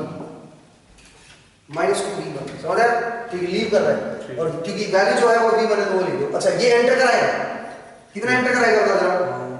10/2 yes 10/2 एंटर कराएगा, तो इसका मतलब प्लस 10/2 एंटर कराएगा। करेक्ट है, कोई दिक्कत तो नहीं। चलिए आगे बढ़ते हैं। अब जब देखो पूरी इक्वेशन बनी नहीं है, अब V1 गड़बड़ कर क्या मेरा फिर, क्योंकि वो इंडिपेंडेंट ही वो डिपेंडेंट है। अब इसलिए V1 की वैल्यू V और VB की टर्म में आएगी और फिर से उसको वापस लाना पड़ेगा मुझे, समझ रहे हो? V1 की वैल्यू किसकी टर्म में पुट करनी पड़ेगी मुझे? VA और VB की टर्म में। कैसे पुट करोगे? V1 तो ये वोल्टेज, तो आप बताओ इधर का करंट निकालोगे, ये वोल्टेज निकालने के लिए पहले इधर का करंट निकालना पड़ेगा इस ब्रांच का। कैसे निकालेंगे बताओ? वो आएगा VB plus 10 minus 0 divide by 12। ये तो इस ब्रांच का करंट है, बट मुझे इसके अक्रॉस वोल्टेज चाहिए 4 के अक्रॉस, तो कैसे करें? इनटू में क्या कर दो? 4 इनटू में 4 कर दो, तो क्या आ जाएगा मेरे पास? V1। समझा? इसका मतलब अब V1 की वैल्यू मुझे ये पुट करनी पड़ेगी और उसके बाद जो VB का कोएफिशिएंट आएगा उसको वापस इधर लाना पड़ेगा। ये लंबा स्टेप हो गया, थोड़ा सा लंबा आ गया, ठीक है? तो चलिए VA थोड़ा सा मॉडिफाई कर दो, मतलब अब स्टिल अभी इजी है मतलब लिखना, तो is equal to -2 V1। V1 की जगह पे क्या लिखता हूँ? कट गया देखो 3, ठीक है? तो V1 की जगह पे क्या आया? VB प्लस 10 डिवाइड बाई 3, ये तो ये बन गया प्लस 10/2, ठीक है? अब जरा देखिए, तो VB का जो कोएफिशिएंट है वो उधर आगे प्लस बन जाएगा, तो अगेन जो इक्वेशन है, तो जरा देखो इसमें 2-3 स्टेप फर्दर बढ़ गए। VB -1/4 ये, और या इसका यहां से VB का कोएफिशिएंट कितना आएगा? -2/3, -2 तो ऊपर मल्टीप्लाई होगा, 3 नीचे, -2/3 इधर आने क्या हो जाएगा? 2/3। VB का कोएफिशिएंट आएगा, जुड़ जाएगा इसमें, और बराबर की इधर क्या बचेगा? बराबर की इधर बचेगा -20/3 प्लस 10/2, -20/3 प्लस 10/2, ठीक है? अब जरा देखिए ये स्टेप, एक दो स्टेप आप बाईपास कर, 100 स्टेप को अपने माइंड में भी सोल्व कर सकते हैं, हर स्टेप लिखने की जरूरत नहीं होती। एक स्टेप दिमाग में सोल्व करो, उससे नेक्स्ट लिखो, उससे आप फास्ट हो जाओगे, समझ रहे हो? उससे आप फास्ट हो जाओगे। तो इस तरह की इक्वेशन मेरी पड़ेगी। सिमिलरली दूसरे नोट पे देखते हैं, तो इससे एक दो स्टेप हमारे वैसे बढ़ गए, टाइम कंज्यूमिंग थोड़ा ज्यादा होगा, ठीक है? वैसे भी होना ही था, अगर डायरेक्ट इक्वेशन लिखते बेसिक रूल से तब भी तो इतना टाइम लगना ही था, ठीक है? तो इसलिए मैंने डायरेक्ट इक्वेशन ही बना दिया, ठीक है?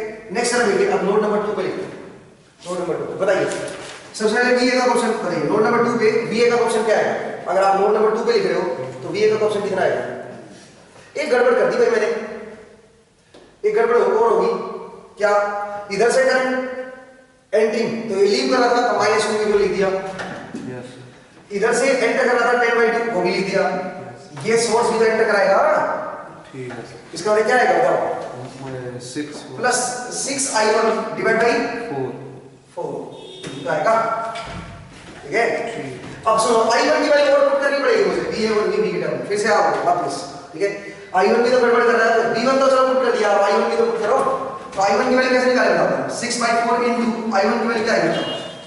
I1 इस ब्रांच में नीचे की तरफ करंट, तो नीचे की तरफ कितना करंट आएगा इस ब्रांच का? VA -10 -0 divide by 2। I1 की वैल्यू आएगी VA -10 -0 डिवाइड बाई 2, समझ आया? तो I1 की वैल्यू क्या पुट करोगे? I1 is VA -10 -0 divide by 2, ये पुट करो। तो उससे जरा देखो VA का क्वेश्चन कितना आएगा?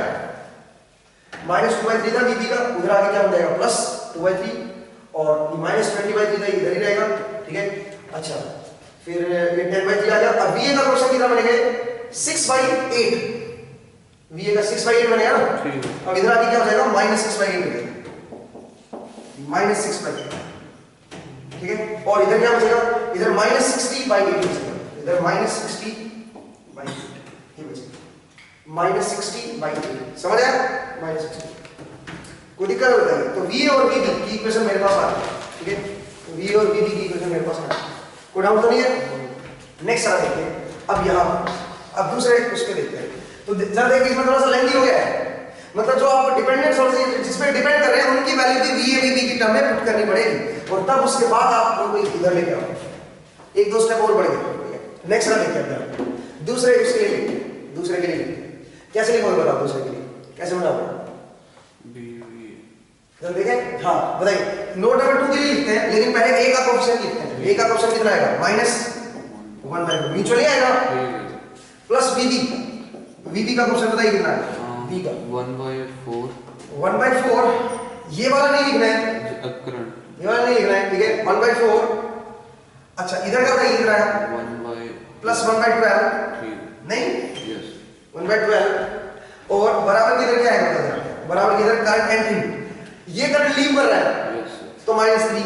ठीक अच्छा ये सोर्स क्या कराएगा, एंटर कराएगा कि लीव कराएगा, है लीव करें लीव कराएगा, कितना 10/12 ठीक -10/12। अच्छा ये सोर्स क्या कराएगा, ये सोर्स भी लीव कराएगा ना -2 प्लस 11 और कितना कराएगा 6i1/4, ठीक 6i1/4 तो -6i1/4 ये बनेगी दोस्तों, बड़े गड़बड़ रहेगी क्या 6 सर i1 की वैल्यू आपको निकालनी पड़ेगी, VA की टर्म या VB की टर्म में जो भी आ रही है पुट करो और उसको इधर ले आओ, ठीक है। तो i1 की अब कर लो मेरे ख्याल से आप, ठीक है। तो मैंने बताया कि डिपेंडेंट सोर्सेज जब आ जाते हैं तो थोड़ा सा लेबर और बढ़ जाता है, लेकिन जब इंडिपेंडेंट सोर्सेज के सारे तो मजे थे, ठीक है, तो आप डायरेक्टली कर सकते हैं, ठीक है। तो आई होप आपको ये समझ आया, ठीक है। यहाँ पे मैं नोडल को रिलैक्स दे रहा हूँ, ठीक है। नोडल के सारे तरीके मैंने बता दिए, ध्यान रखिएगा जो मैट्रिक्स मैंने बनाया डायरेक्ट मैट्रिक्स वाला जो तरीका मैंने बताया, ये तरीका हम आगे भी पढ़ेंगे पावर सिस्टम में, तो आप इसको सही से समझिएगा कि किस तरह से मैंने डायरेक्टली वाई बस बनाया, ठीक है, किस तरह से हमने डायरेक्टली मैट्रिक्स की इक्वेशन में लिखा, ठीक है। तो चलिए अब नेक्स्ट आगे बढ़ते हैं, हेडिंग डालिए मेश एनालिसिस, ठीक है, मेश एनालिसिस। लेकिन मेश हम पढ़ेंगे ब्रेक के बाद, छोटा सा एक ब्रेक ले लेते हैं, पानी वानी पी लेते हैं, ठीक है, ब्रेक के बाद मेश एनालिसिस।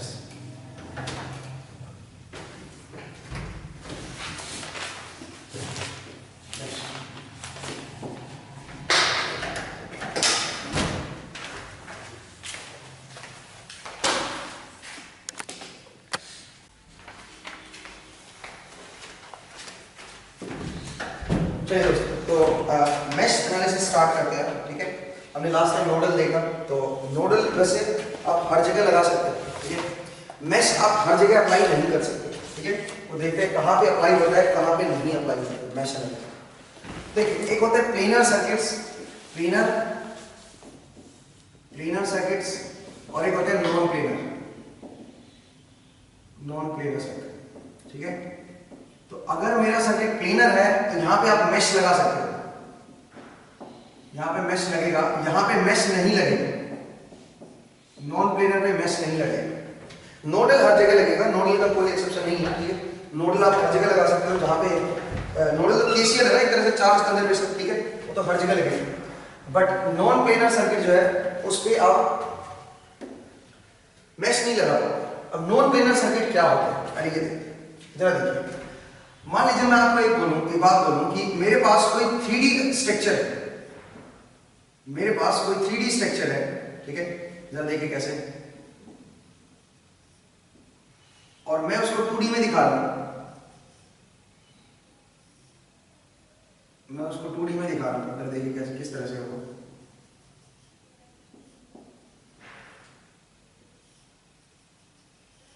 इस तरह पिरामिड टाइप, ठीक है, 2D में दिखा दूं, और हर एक ब्रांच का रेजिस्टेंस है R R R R R R, ठीक है भाई। अब सुनो, ये मेरा 3D स्ट्रक्चर है, अगर मैं 3D डायग्राम को 2D में बनाऊं, जो कि मैंने बनाया हुआ है 2D पे, तो क्रॉस कर रहा है, क्रॉसिंग हो रही है।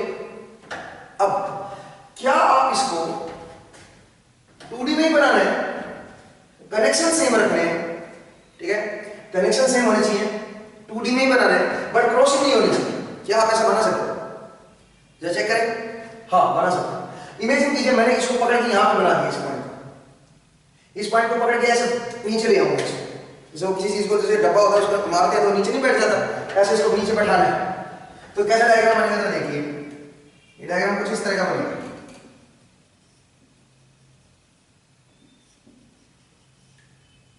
ये पॉइंट मेरे यहाँ पे आ गया, ऊपर वाला डीप पॉइंट यहाँ पे आ गया, और जो ये रजिस्टर था, ये रजिस्टर, तो 4 रजिस्टर कनेक्टेड, इस तरह से कनेक्शन हो गया। क्या अब क्रॉसिंग हो रही है किसी की, क्या कोई ब्रांच किसी को दूसरे पे ओवरलैप हो रही है, नहीं, अब तो नहीं हो रही।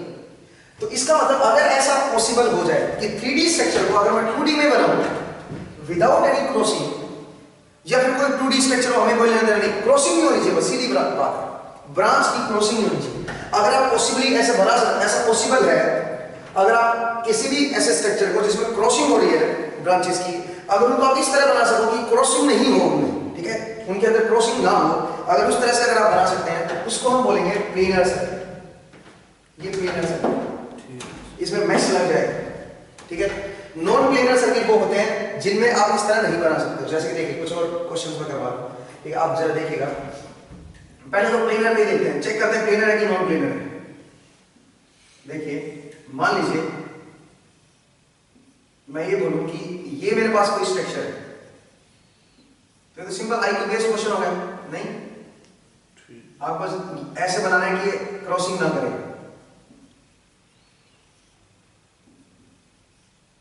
फिलहाल ये स्ट्रक्चर है, ठीक है, ये स्क्वायर टाइप का वो है, क्यूबॉइड टाइप का, ऐसा मान लो क्यूब या क्यूबॉइड कुछ भी है। हर एक ब्रांच में रजिस्टर है, तो क्या आप इसको इस तरह बना सकते हैं कि कनेक्शन नहीं बदलने चाहिए। जैसे देखो इसमें कनेक्शन नहीं बदले, जो टिप पॉइंट हम यहाँ पे रख दिया बस मैंने, ठीक है, मैंने टॉप व्यू देख लिया, इसको ऊपर से देखा था, ऐसा नजर आएगा, नहीं समझे, या फिर इसको पकड़ के नीचे ले आओ, तो कनेक्शन नहीं बदले कोई भी, मैंने कनेक्शन नहीं छेड़ने, कनेक्शन नहीं बदलने चाहिए, और ये क्रॉसिंग नहीं होनी चाहिए। जैसे देखो यहाँ पे क्रॉस हो रहा है, यहाँ पे ये क्रॉस हो रहा है इसके ऊपर, ठीक है। क्या आप इसको ऐसे बना सकते हो, 3D स्ट्रक्चर है, क्या आप इसको ऐसे बना सकते हो सो दैट ये क्रॉसिंग ना हो? नहीं सर, क्यों भाई, ट्राई किया आपने? सर अगर तो सेम लेंथ है फिर ऊपर ही आ जाए। जरूरी है क्या यहीं कहीं दबाना है या वैसे करना है, ऐसा कोई जरूरी है क्या? पॉइंट बाहर भी दिखा सकते हो आप, ठीक है, क्रॉसिंग नहीं होनी चाहिए, कनेक्शन नहीं बदलनी चाहिए। जरा देखो मैंने क्या किया, मैंने बोला भाई ये पॉइंट जो है इसको मैं बाहर ले आता हूं, बाहर ले आऊं इस पॉइंट को, इस पॉइंट को मैंने यहां पे दिखा दिया, तो ये जो रजिस्टर था इस पॉइंट के बीच कनेक्शन था, मैंने इसको यहां पे दिखा दिया, ठीक है, ये हट गया। अच्छा, ये जो रजिस्टर था वो मैंने बाहर से दिखा दिया, इस पॉइंट के बीच ऐसे दिखा दिया, ये भी हट गया, ठीक है, इधर से। और ये जो रजिस्टर था इधर से ना दिखा के इधर से दिखा दिया, ऊपर से दिखा दिया। अब कोई ब्रांच क्रॉसिंग कर रही है? कोई ब्रांच क्रॉस नहीं हो रही, क्या कनेक्शन मैंने बदले? नहीं, वही का वही रजिस्टर अभी भी है, बस थोड़े बाहर से दिखा दिया मैंने। दिक्कत क्या है? कोई क्रॉसिंग नहीं हो रही। इसका मतलब ये स्ट्रक्चर क्या है आपका? प्लेनर सर्किट है, इसमें मैश लग सकता है, ठीक है, ये प्लेनर सर्किट। समझ आया क्या आपको मेरा पॉइंट? ठीक है, नेक्स्ट जरा देखिए, इसको मैं एक और तरीके से बना सकता था। कैसे? जरा देखिए, एक और तरीके से पॉसिबल था। कई सारे तरीके आप ये आइडिया लगा सकते हो। जरा देखिए, एक और तरीके से भी पॉसिबल था, आप बहुत सारे आइडियाज लगा सकते हो। कैसे? जरा देखिए, मैं आगे वाले स्क्वायर को छोटा कर दूं, आगे वाले स्क्वायर को छोटा करिए और इसके अंदर फिट कर दूं, तो जरा देखो, पीछे वाला तो बड़ा स्क्वायर है वो तो यूं ही रहेगा, ठीक है, पीछे वाला तो बड़ा है वो तो यूं ही रहेगा, और आगे वाले को मैंने छोटा कर दिया और इसके अंदर फिट कर दिया। आगे वाला जो स्क्वायर था छोटा कर दिया, इसके अंदर फिट कर दिया, और जो कॉर्नर थे ये यूं मिला दिया। क्या आप क्रॉसिंग हो रही किसी? तो आप थोड़ा दिमाग लगाओ ना, ये तो बेसिक क्वेश्चन है, इनमें भी कोई ज्यादा लंबी चौड़ी कहानी चाहिए, इनमें कोई कैलकुलेशन थोड़ी ना, ये दिमाग लगा सकते हो आप, ठीक है। तो इसका मतलब क्या होगा, आप ये जो सर्किट है ये इस तरह बना सकते हो। ये सर्किट कैसे? आपका प्लेनर सर्किट, ठीक है, ये आपका प्लेनर है, इसमें मैश लग जाएगा, मैश इज एप्लीकेबल, ठीक है, इस सर्किट में मैश आप लगा सकते हैं। नेक्स्ट जरा देखिए, एक और चीज, एक और सर्किट में बना, आप बता रहे उसको बना सकते हैं। देखना, अगर मैं बोलूं ये कॉर्नर और ये कॉर्नर, एक तो पिछली जो स्क्वायर था पिछली साइड का और एक जो फ्रंट साइड है उससे ऑपोजिट कॉर्नर को अगर मैं कनेक्ट कर दूं via some resistor, opposite corner को मैं कनेक्ट कर दूं वाया सम रजिस्टर, क्या यह प्लेनर रहेगा? क्या ये मेरा प्लेनर रहेगा? ऑपोजिट कॉर्नर को, पिछले स्क्वायर का ये कॉर्नर और सामने वाले स्क्वायर का ये वाला कॉर्नर अगर मैं कनेक्ट कर दूं तो क्या ये प्लेनर रहेगा? क्या आप इसको बना सकते हो? मतलब यहाँ पे ये पिछला तो ये है और फ्रंट का ये है, इन दोनों को कनेक्ट करते हैं, और कनेक्शन ऐसा होना चाहिए कि ओवरलैप नहीं होना चाहिए, क्रॉसिंग नहीं होनी चाहिए। क्या कर सकते हो? नहीं कर सकते, करके देख लो। चलो बाहर से करके देखते हैं, बाहर से निकला यहाँ पे क्रॉसिंग होगी, आप कैसे भी कर लो, आप लेके नहीं आ सकते विदाउट एनी क्रॉसिंग। इसका मतलब ये जो स्ट्रक्चर है ये प्लेनर है, ये प्लेनर नहीं है, ये है नॉन प्लेनर। एक प्लेन में नहीं बनेगा, नॉन प्लेनर 2D में नहीं बनेगा, तो ये है मेरा नॉन प्लेनर, और यहाँ पे मैश एनालिसिस नहीं लगा सकता, ठीक है भाई। तो कहां पे मेश लगेगा कहां पे नहीं लगेगा वो मैंने बताया कि नॉन प्लेनर सर्किट पे मेश नहीं लगेगा। क्यों नहीं लगेगा, क्वेश्चन ये है। तो पहले मेश को समझते हैं और फिर आप खुद सर्च करना, ठीक है, आपको अपने आप समझ आएगा कि नॉन प्लेनर पे क्यों नहीं लगेगा। ठीक है, आप जरा सोचिएगा कि आप मैसेज को कैसे कनेक्ट करोगे, ठीक है, वो जरा आप सोचिएगा। ठीक है, तो चलिए देखते हैं। तो मैंने बताया कि प्लेनर सर्किट पे मेश लगा सकते हैं, नॉन प्लेनर पे नहीं लगा सकते। अब आगे बढ़ते हैं। मेश क्या होता है पहले तो ये देखिए। एक होता है मेश और एक होता है लूप। जैसे वहां पे एक होता था नोड और एक होता था जंक्शन ना। तो ऐसे यहां पे मेश होता है और एक लूप होता है। दोनों में क्या फर्क है देखेंगे, दोनों में क्या फर्क है बताइए, मेश और लूप में क्या फर्क है। मेश का मतलब होता है वो लूप जिसके अंदर कोई और लूप ना आए, ठीक है, जिसके अंदर कोई और लूप ना बन जाए। छोटे से छोटे लूप को हम क्या बोलेंगे, मेश। ठीक है, जैसे कि देखिए मान लीजिए मैं बोलूं मेरे पास कोई स्ट्रक्चर है 10 वोल्ट 2 ओम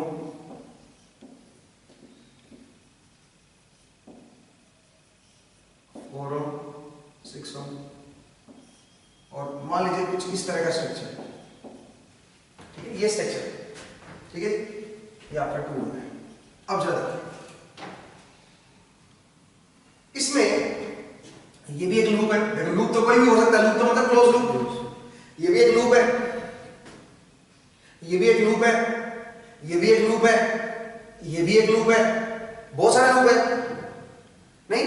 मैश जरा देखिए, ये एक मैश है, हालांकि लूप भी है ये, बट ये मैश बोलेंगे इसको। क्यों? क्योंकि इसके अंदर कोई और लूप नहीं आया। क्या इसको मैश बोलोगे, ये वाले को, क्या इसको मैश बोलोगे? इसको नहीं बोलेंगे मैश। क्यों भाई? बिकॉज इसके अंदर और छोटे लूप आ रहे हैं, समझ रहे हो? इसके अंदर इसके अंदर और छोटे छोटे लूप आ रहे हैं, समझ रहे हो मेरा पॉइंट? तो इसको हम मैश नहीं बोलेंगे। ये मैश है मेरा, अच्छा हाँ ये मैश है मेरा, ये भी एक मैश है और ये वाला भी एक मैश है। मैश समझते क्या होते हैं? मैश का मतलब वो लूप जिनके अंदर और आपके लूप एग्जिस्ट ना करें, उनका हम मैश बोलते हैं। कोई डाउट तो बताइए, क्लियर? जिसके अंदर और लूप, वो छोटा लूप जिसके अंदर और लूप ना एग्जिस्ट करे। इसका मतलब mesh is a loop, every mesh is a loop, but every loop is not mesh. क्योंकि देखो ना ये भी तो लूप है बड़ा, बट ये मैश नहीं है। आप समझ रहे हो? क्लियर है?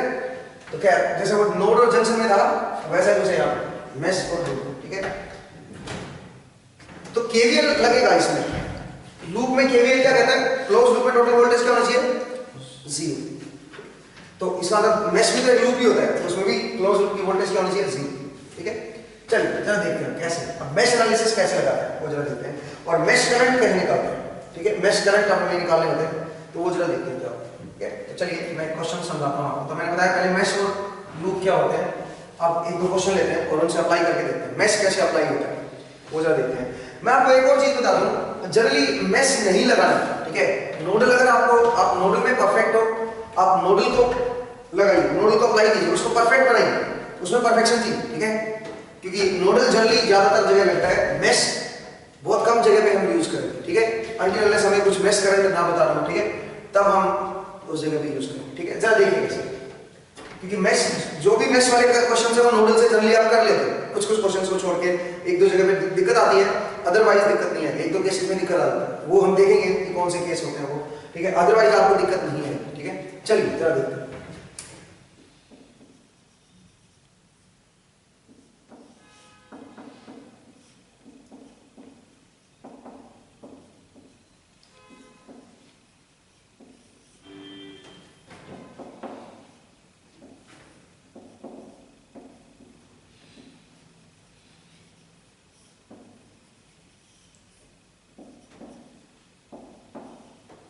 जैसे कि ये देते हैं 10 वोल्ट। ठीक है भाई, तो इसमें मान लीजिए हमें करंट बताना है किसी भी ब्रांच का, वोल्टेज बतानी है किसी ब्रांच की, तो हम मैश भी लगा सकते हैं। जैसे हम नोडल लगाते हैं ना, वैसे हम मैश को भी यूज कर सकते हैं। ठीक है, कुछ लोगों को नोडल अच्छा लग रहा होगा, कुछ लोगों को मैश अच्छा लगता होगा, तो कुल मिला के मैश से भी सेम हर ब्रांच का करंट या वोल्टेज या फिर पावर निकाल सकते हो। हर ब्रांच में कितनी पावर जा रही है, कितनी वोल्टेज जा रही है, कितना करंट जा रहा है, सब कुछ आप निकाल सकते हो यूजिंग मैश। ठीक है, जरा देखते हैं कैसे। देखिए मैंने बोला कि आप सबसे पहले मैश अज्यूम करो, ये पहला मैश है और ये दूसरा मैश है। इस मैश करंट को आप I1 ले लो और इस मैश करंट को आप I2 ले लो। एक मैश करंट को I1 ले लिया और दूसरे को I2 ले लिया, करेक्ट है। डायरेक्शन दोनों की जनरली सेम रखते हैं, ठीक है, सेम रखते हैं। तो इसको इधर लिया, इसको इधर लिया। अब देखो, अब मैश इक्वेशन बनानी होती है। मैश इक्वेशन अब कैसे बनाते हैं मैश इक्वेशन को, जरा देखिए मैश इक्वेशन। तो सबसे पहला मैश नंबर 1, मैश 1 के लिए इक्वेशन बनाते हैं, ठीक है। मैश 1 है ये जिसमें करंट I1 है।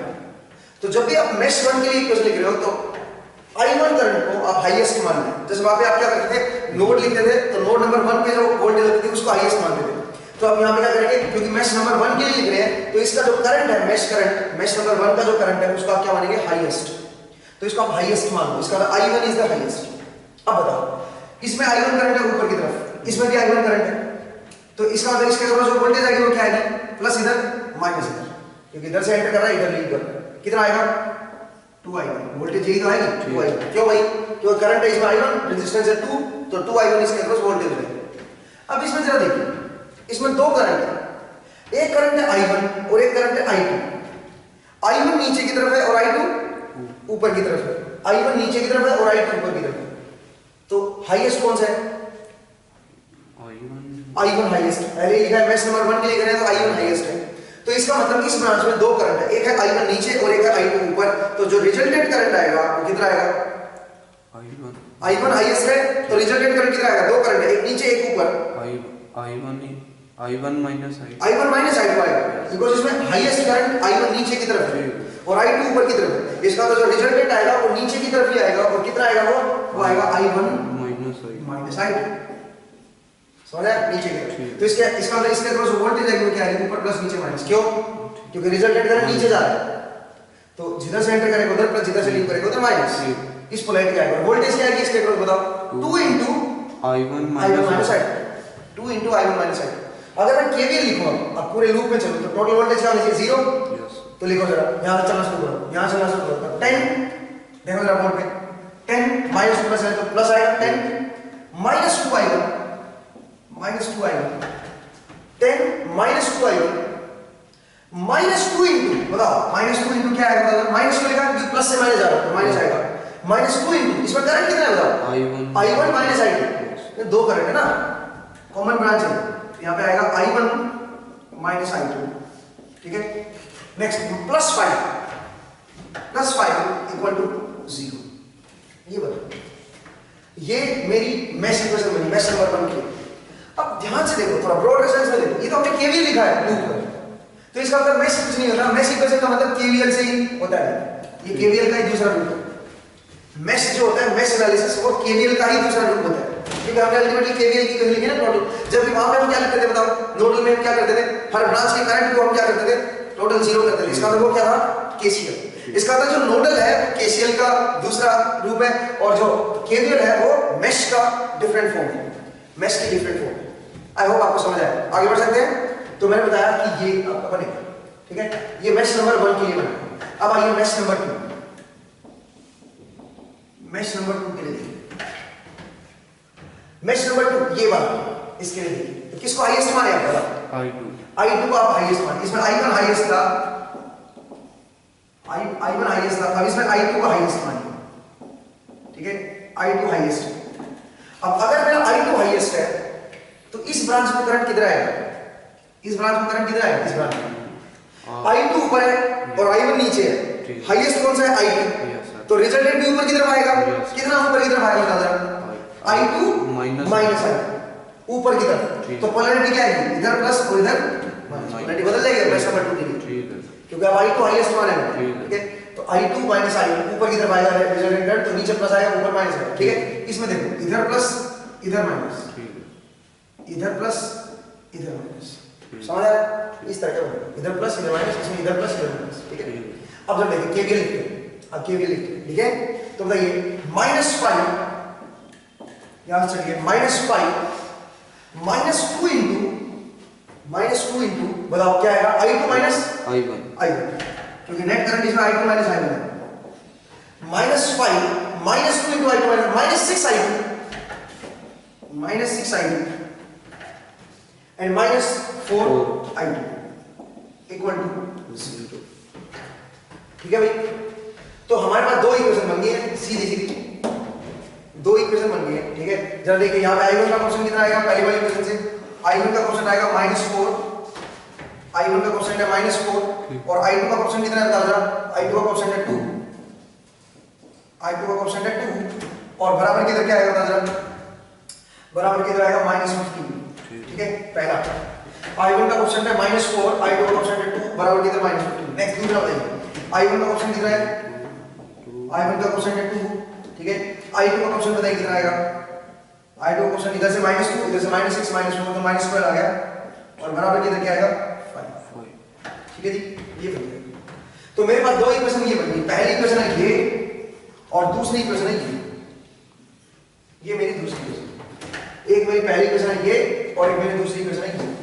अब यहां से i1 i2 निकाल सकते हैं हम लोग, यहां से i1 i2 निकाल सकते हैं, कोई दिक्कत आई है बताइए।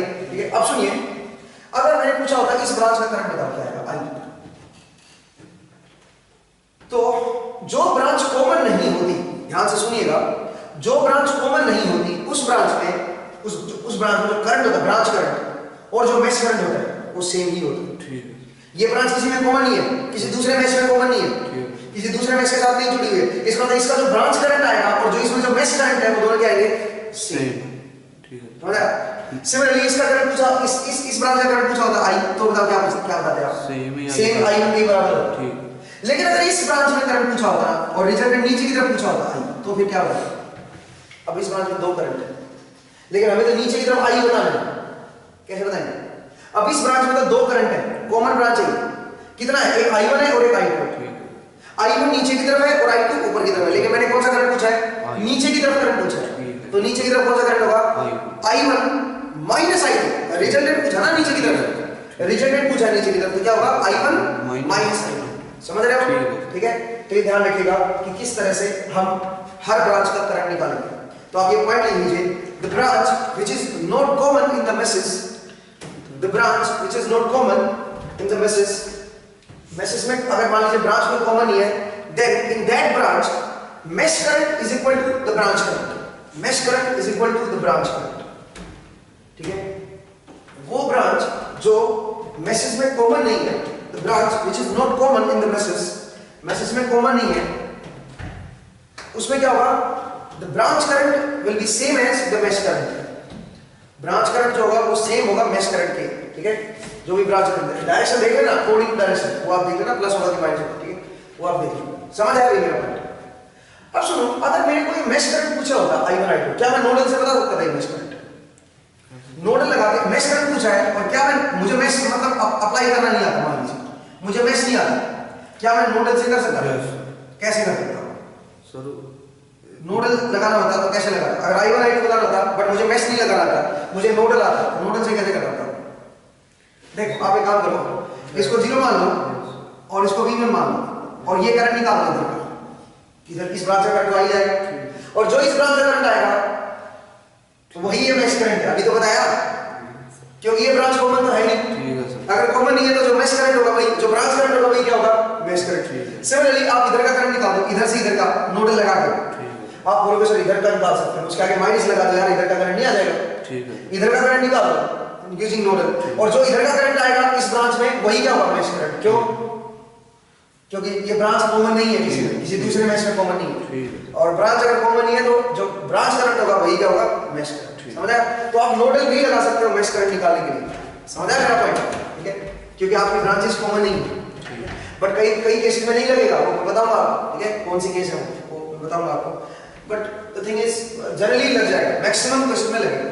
ठीक है, आगे बढ़े। ठीक है, नेक्स्ट देखिए, तो मैंने बताया कि मेश कैसे हम अप्लाई करते हैं। नेक्स्ट और जरा आगे बढ़ते हैं, एक दो क्वेश्चन और करते हैं। ठीक है, और उसके बाद अभी सारे वोल्टेज सोर्स ले रहा हूं, अभी करंट सोर्स जब आएंगे तब देखना, करंट सोर्स आएंगे तो कुछ चीजें डायरेक्ट हो जाएंगी।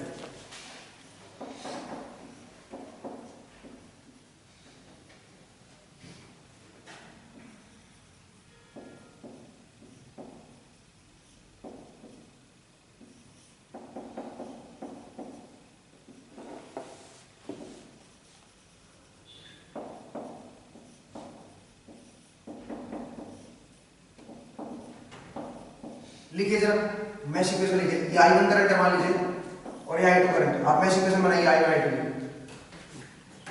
जल्दी बना लो। मैश इक्वेशन बनाइए I1 I2 की।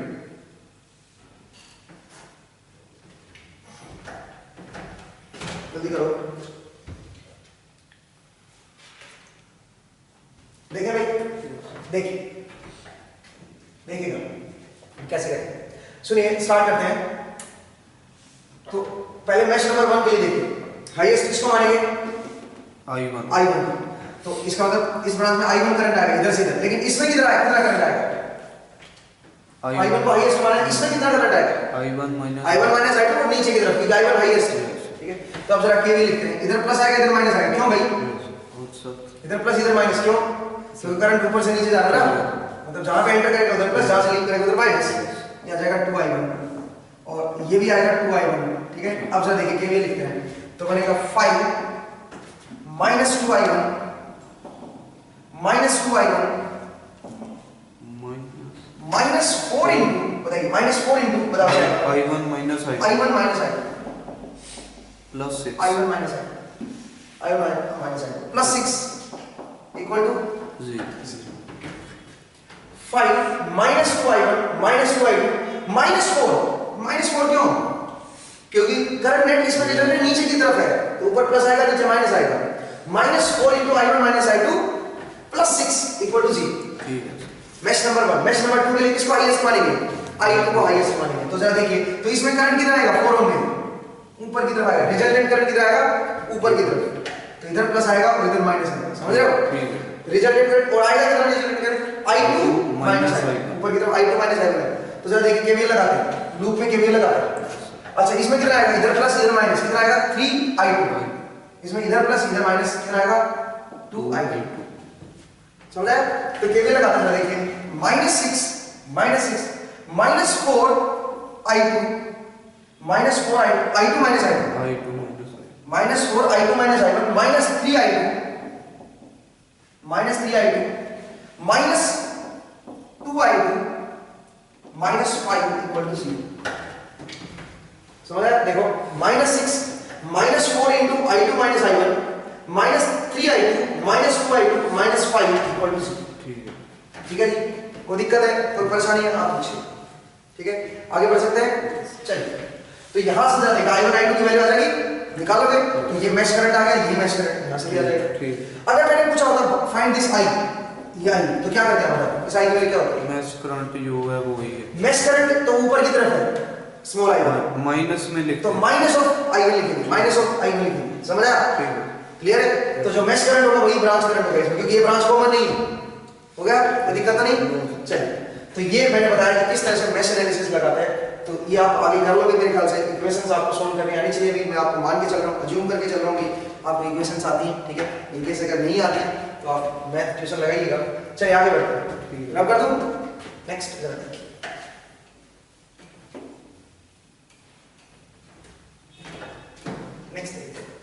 नेक्स्ट अगर करंट सोर्स हो रहा है, देखिए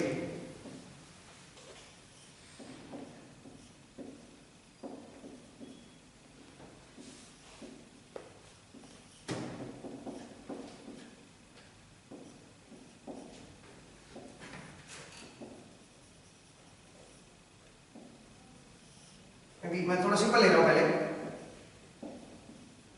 ठीक है, या और यहां पे एक मैश करंट है I1 और एक ये है I2। तो आप अगेन इक्वेशंस बताइए I1 I2। ठीक है, ध्यान से देखिए इस ब्रांच में कितना करंट आएगा? करंट सोर्स क्या बोलेगा?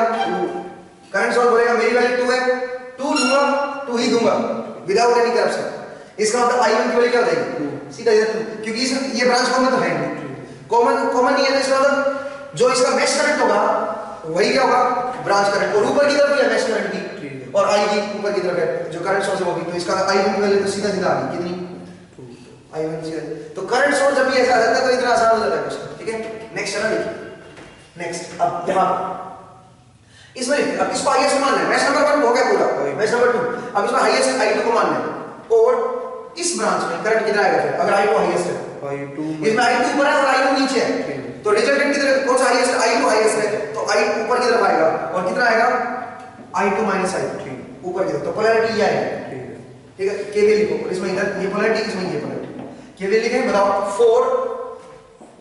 4 माइनस 6 इंटू माइनस 6 इंटू बताओ कितना करंट आएगा इसमें I2 ऊपर है I1 नीचे I2 minus I1 I2 minus I1 I1 की वैल्यू क्या है 2 तो इसका मतलब क्या कर दो I2 minus 2 minus 4 I2 minus 2 I2 equal to क्या आएगा 0 इक्वल टू 0 तो यहां से आप सीधा क्या निकाल सकते हो I2 यहां से आप I2 कैलकुलेट कर सकते हो ठीक है भाई यहां से आप I2 कैलकुलेट कर सकते हो वो डाउट है आप पूछिए यहां से आप I2 कैलकुलेट आगे बढ़े चलिए तो दोनों करंट आ गए मान लीजिए मैंने आपसे ये करंट पूछा होगा I तो आप क्या बताते ये करंट पूछा होगा क्या बताते I1 माइनस I2 हाँ I1 माइनस I2 क्योंकि नीचे की तरफ पूछा है तो नीचे की तरफ देखो कौन सा करंट I1 है और I2 ऊपर है तो I1 माइनस I2 और I1 के लिए हमें पता है और I2 का लिए आंसर देंगे या फिर क्या करते हैं अगर सिर्फ ये करंट पूछा है तो नोडल क्या लगाने की जरूरत है नहीं सर मेश क्या क्यों लगाऊंगा नोडल से लगा दो नोडल हमने सीखा तो है नोडल के ऊपर काफी टाइम दिया हमने तो मेश क्यों लगाना है नोडल लगाओ समझ रहे हो आई होप आपको समझ आया आगे बढ़ते हैं नेक्स्ट जरा देखिए और जरा देखिए करंट सोर्सेज और मैं इंट्रोड्यूस करता हूं तो करंट सोर्स से क्वेश्चन मेरा इजी हो जाता है करंट सोर्स लगाने से इजी हो जाता है नेक्स्ट जरा देखिए अब मैं ये लगा दिस इज 2 एम्पीयर 4 ओम ठीक है अब जरा देखिए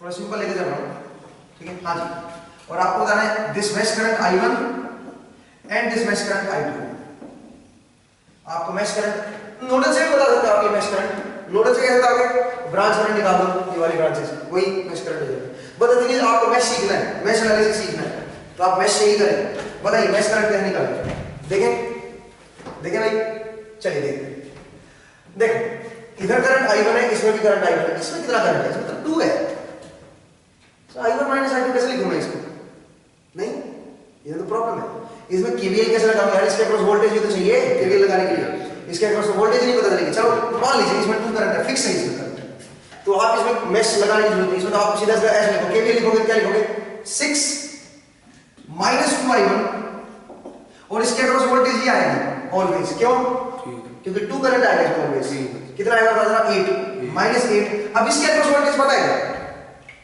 इसके अक्रॉस वोल्टेज पता है नहीं पता तो इसके अक्रॉस वोल्टेज को क्या मान लो V मान लो चलो इस पोलैरिटी की है और V है बराबर इधर 0 कर दिया समझ आया कोई दिक्कत तो नहीं देखो आप परेशानी खड़ी होगी यहां मैंने बोला 6 माइनस 2 I1 माइनस 8 इसके अंदर वोल्टेज फिक्स है इसी पोलैरिटी आएगी और इसके अक्रॉस वोल्टेज मैंने V मान ली इक्वल टू पहले इक्वेशन होगी अब दूसरी के लिए देखो दूसरे मैश के लिए देखो अब इसके अक्रॉस V पहले मान चुके हैं तो V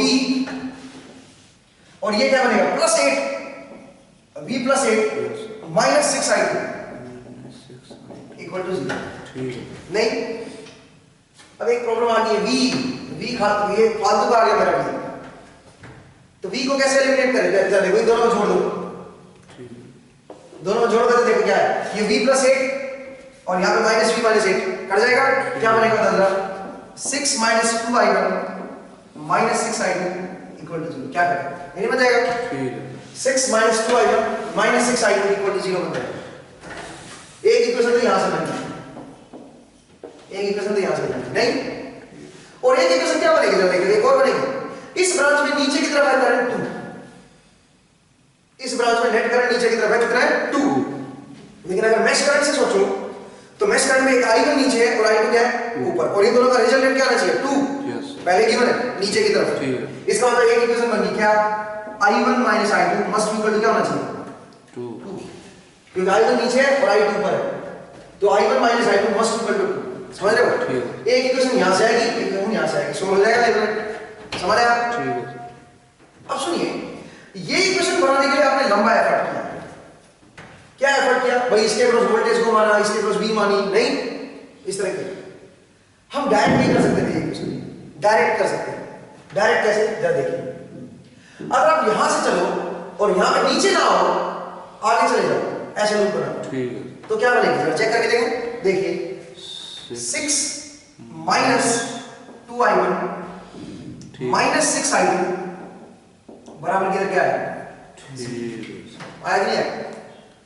इसका मतलब सुनिए, जब भी कोई करंट सोर्स कॉमन ब्रांच में आ जाए, दो मैसेज के कॉमन ब्रांच में आ जाए, तो हम जो मैश बनाएंगे, मैश इक्वेशन लिखेंगे, उसमें इधर आके उसमें नीचे नहीं आएंगे, आगे चले जाएंगे, और इसको बोलते हैं सुपर मैश। इसको क्या बोलते हैं? Super mesh. जैसे वहां पे सुपर नोड होता था ना, सुपर नोड में हम क्या कहते हैं, एक नोड पे इक्वेशन लगाते थे, फिर डायरेक्टली वोल्टेज सोर्स जब कनेक्ट होता था तो सीधा दूसरे पे जंप कर जाते हैं। ऐसे ही इसमें ये करेंगे, इधर से इक्वेशन बनाते जाएंगे, नीचे नहीं आएंगे क्योंकि करंट सोर्स है कॉमन ब्रांच में, तो सीधा आप यहां से यहां पे जंप कर जाओ और आगे आप बढ़ो। समझ आया? इसको बोलेंगे सुपर मैश। ठीक है, ये दोनों आपके सुपर मैश है। क्लियर है? तो यहां से आपकी एक इक्वेशन डायरेक्टली बन जाएगी। सुपर मैश में कैसे बनाते हैं? इधर से चलना शुरू करो, नीचे बताओ, आगे चलो, इसको बोलते हैं सुपर मैश। हाँ जी, आगे बढ़े। नेक्स्ट जरा देखिए, एक तो सुपर मैश से इक्वेशन आ जाएगी, एक और इक्वेशन है, कहां से? देखिए एक और इक्वेशन की बनेगी, कैसे बनेगी? इसमें रिजल्टेंट करंट नीचे की तरफ है, रिजल्टेंट करंट इसमें नीचे की तरफ है, और इसमें एक करंट i1 है और एक करंट किधर है? i2। नीचे की तरफ i1 है और ऊपर की तरफ क्या है? i2। तो resultant current i1 minus i2, नीचे की तरफ चाहिए ना रिजल्टेंट करंट, तो i1 minus i2 should be equal to 2। ठीक है, एक इक्वेशन ये बन गई। समझ आया? ठीक है, तो दो इक्वेशन बन गई, तो दो को सोल्व करो, i1 i2 आ जाएगा। करेक्ट है? ठीक है। चलिए एक बार i1 i2 आ गया ना, फिर तो कुछ पूछ लो, हर एक एलिमेंट के अक्रॉस वोल्टेज आ जाएगी, हर एक में पावर आ जाएगी, सब कुछ आ जाएगा। समझ आया? एक बार आपको i1 i2 चाहिए। नेक्स्ट जरा आगे बढ़ो।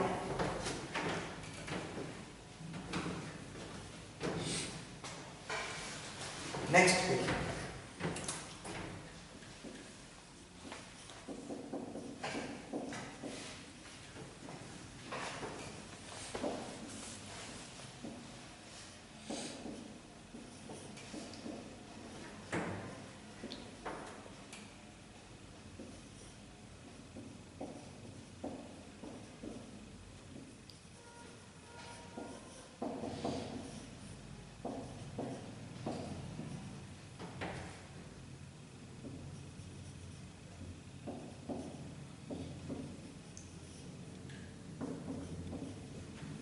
ये ठीक है, ये सर्किट है। आपको ये करंट दे रखा i1, ये करंट दे रखा i2 और ये करंट दे रखा i3। आपको ये करंट बता रहा है, mesh current i1 i2 i3 बता रहा है। तो मैं पहले मैश इक्वेशन बनानी पड़ेगी, मैश इक्वेशन बनानी पड़ेगी, क्या कहते हैं? Yes sir. ठीक है, अच्छा एक बात और बताओ जरा, लिख लो एक बार।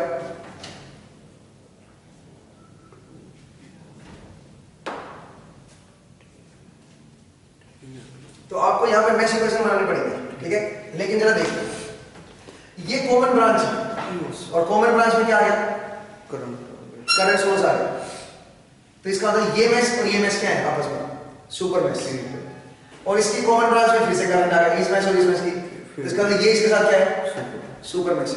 तो जब मैं इसकी इक्वेशन लिखना शुरू करूंगा तो यहां पे नीचे नहीं आऊंगा, यहां से सीधा आगे, और फिर से जब मैं इसकी इक्वेशन लिखना शुरू करूंगा नीचे नहीं आऊंगा, यहां से आगे।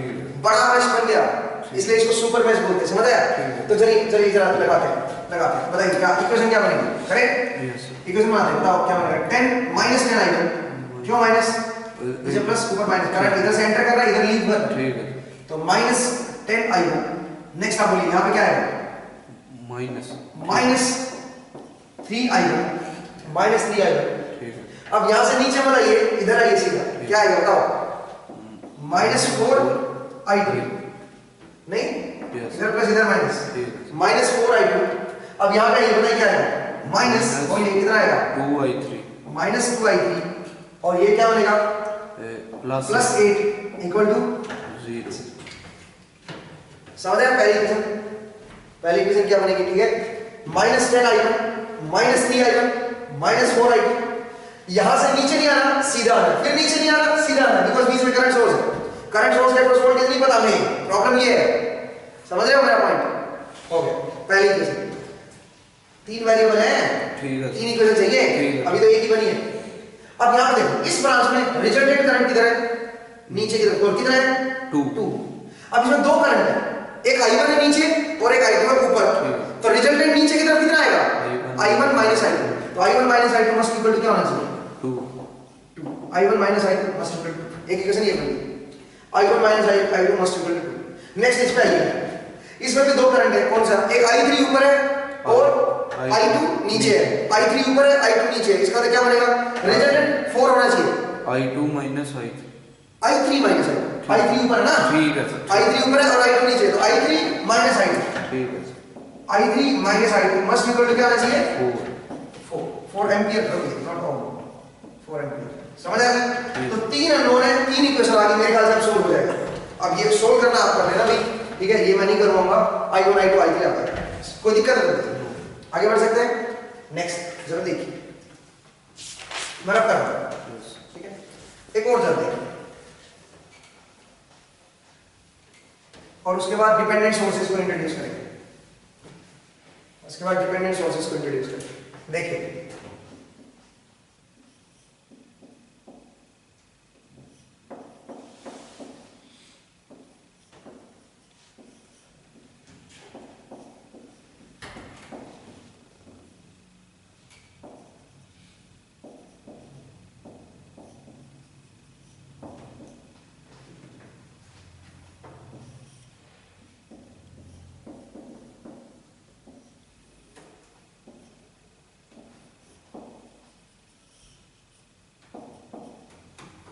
ये देखिए, ये देखा, और दिस करंट इज I1,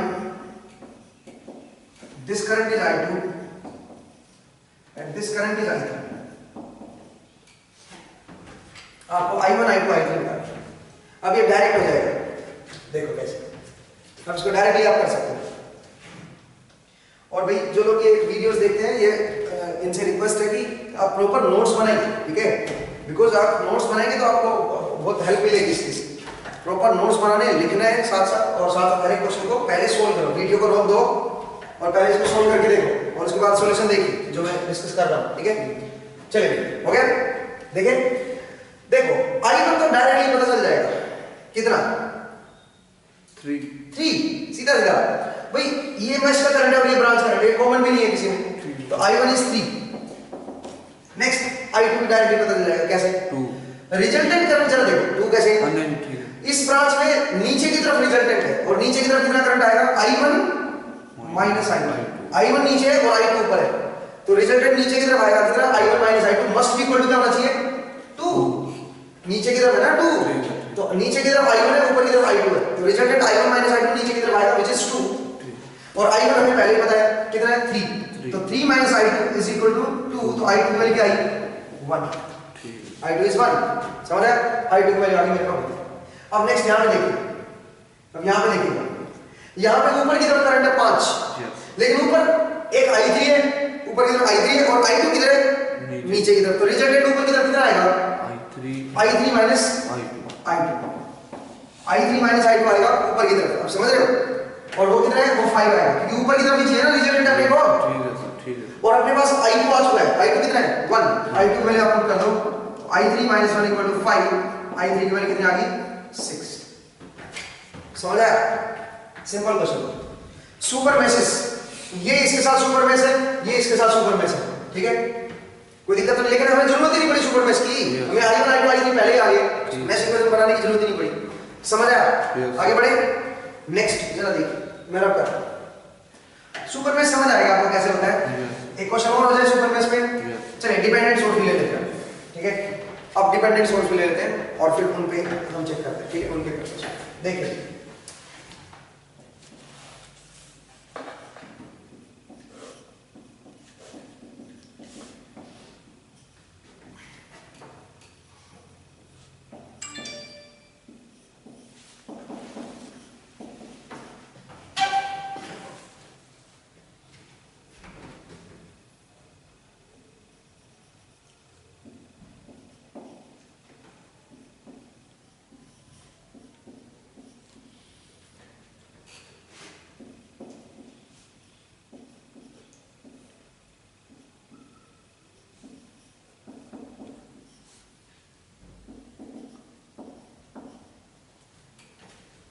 हाँ जी, दिस करंट इज I1,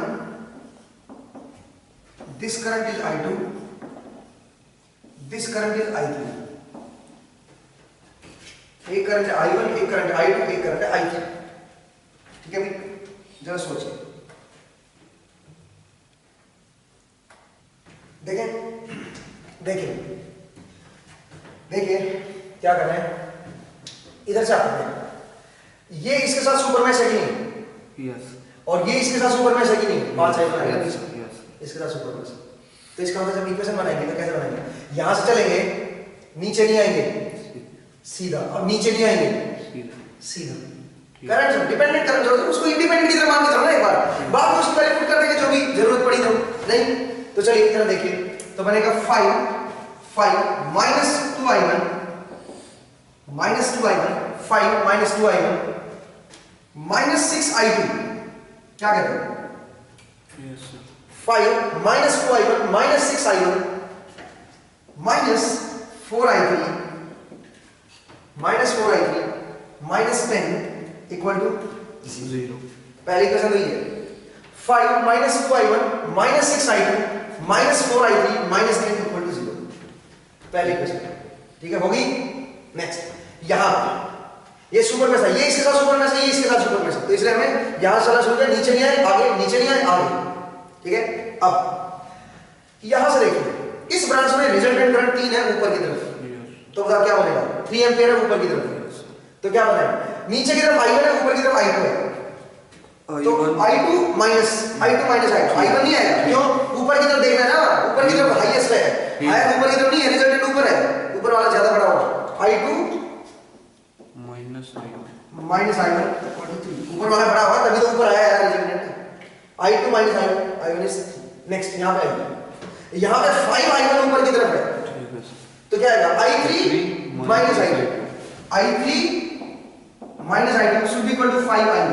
अच्छा एक बात और बताओ, जो डिपेंडेंट सोर्स था उसकी वैल्यू थी 5I1, क्या इसकी वैल्यू पुट करने की जरूरत है क्या I1 की? नहीं, क्योंकि I1 ही तो एक वेरिएबल है, जरूरत क्या है? ये वेरिएबल की टर्म में इस बार, अगर ये यहाँ की वोल्टेज की टर्म में होता, मान लीजिए ये V1 की टर्म में होता है, V2 के, तो V1 की वैल्यू किसकी टर्म में निकाल दिया? I2 की टर्म में, फिर पुट कर। ठीक, ये तो ऑलरेडी I1 की टर्म में है, इसका नहीं छेड़ना, समझ रहे हो? ये तो जो हमारे जो वेरिएबल है जिनकी टर्म में हम इक्वेशंस निकाल रहे हैं, उन्हीं की टर्म में ये अच्छी बात है। ठीक है, चलिए आगे बढ़ते हैं। हो गया क्वेश्चन, जो 3 equation 3 variable I1 I2 I3 निकाल सकते हैं। ठीक है, नेक्स्ट सर देखिए,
हाँ जी करेक्ट, I1 I2 I3 निकालिए, इक्वेशंस बनानी है मेन तो I1 I2 I3 में इक्वेशंस बनाइए,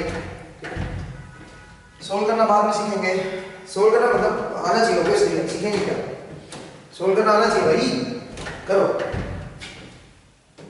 जल्दी करो। हाँ जी देखिए देखिए सुनिए, इसके साथ ये क्या है? सुपर मैश, इसके साथ सुपर मैश, ठीक है।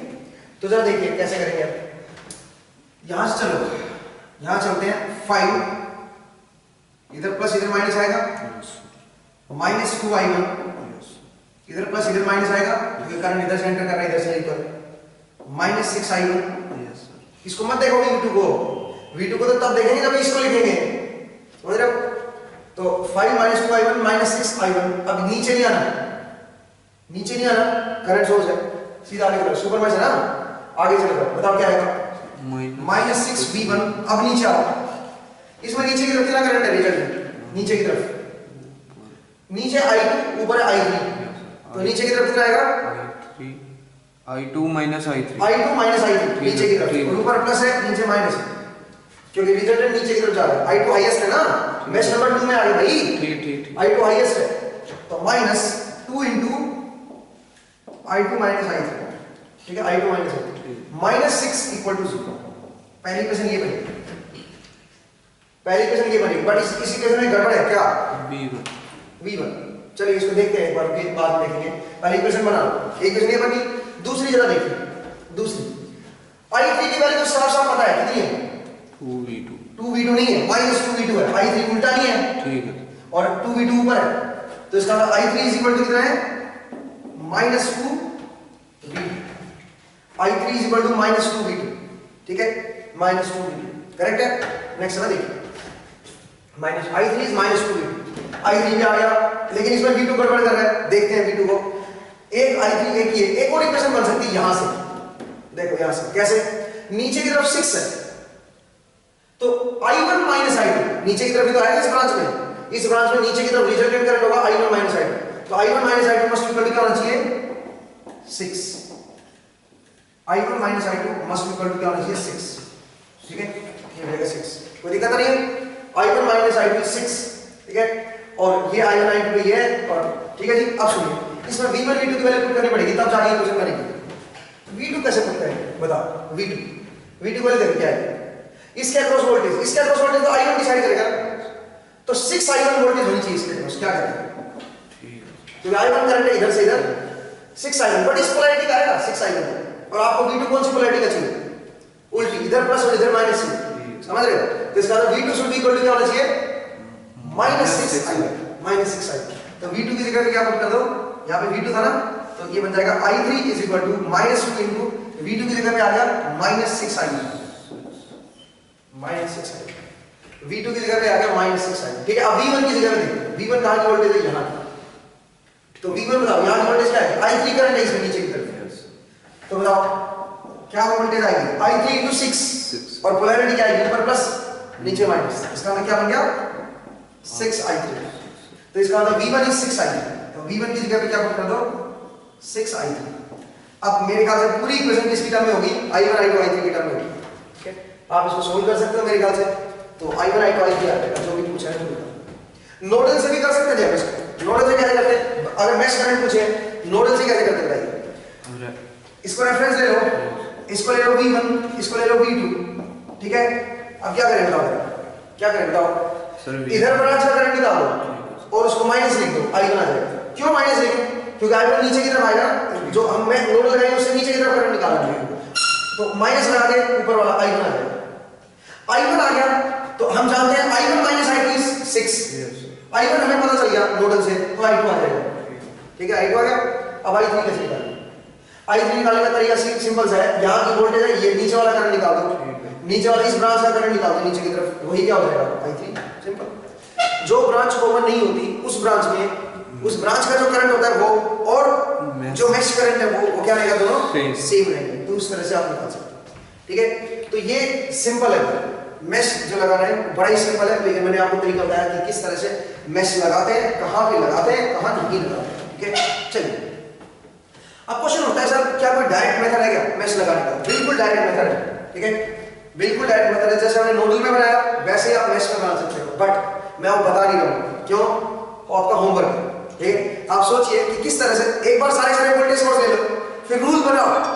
जैसे हमने आपका जैसे नोडल में हमने जैसे रूल बनाया, एक बार बेसिक इक्वेशन लिख ली और फिर हमने देखा कि जो कोफिशिएंट आ रहे हैं उनका क्या आ रहा है, एग्जैक्टली वैसे ही आप रूल बनाइए, समझ आया? एग्जैक्टली वैसे ही आप रूल बनाइए जैसा हमने वहां पे किया था। अब उससे ये बनेगा मेरे ख्याल से, इधर निकलेंगे i1 i2 i3, ठीक है, और इधर कोफिशिएंट निकलेंगे 1 1 1 2 1 3 और इधर मेरा v निकलेगा, ठीक है। तो अब बताओ ये z नहीं बनेगा, z into i should be equal to v, ये ऐसा बनेगा, देखना मैट्रिक्स फॉर्म में। तो इसका ये मतलब नहीं है कि z बस मैट्रिक्स है, जैसे वहां पे y बस है ना, इसका ये मतलब नहीं है कि z बस है, इसको z बस नहीं बोलेंगे, गलती नहीं करनी है बिल्कुल भी। कहीं आप सोचेंगे z बस तो ऐसे आ जाएगा, ओहो ऐसे नहीं आएगा, y बस वैसे आएगा वो ठीक है, बट z बस ऐसे नहीं आएगा, ठीक है। तो जो इलेक्ट्रिकल के स्टूडेंट हैं जो पावर में पढ़ेंगे उसमें z बस ऐसे नहीं निकालना है, गलत कर बैठोगे, ठीक है, बिकॉज ये i एंट्रिंग नहीं है, क्योंकि आप जरा याद करो v into y should be equal to क्या होना चाहिए था, i एंट्रिंग। तो अगर मैं इसका इनवर्स निकालूं तो यहां से क्या बनेगा, v is equal to y inverse into i entering, ठीक है। जब ये क्या है, ये है v is equal to z into i, वो तो ठीक है, बट ये i जो है i एंट्रिंग नहीं है, समझ रहे हो।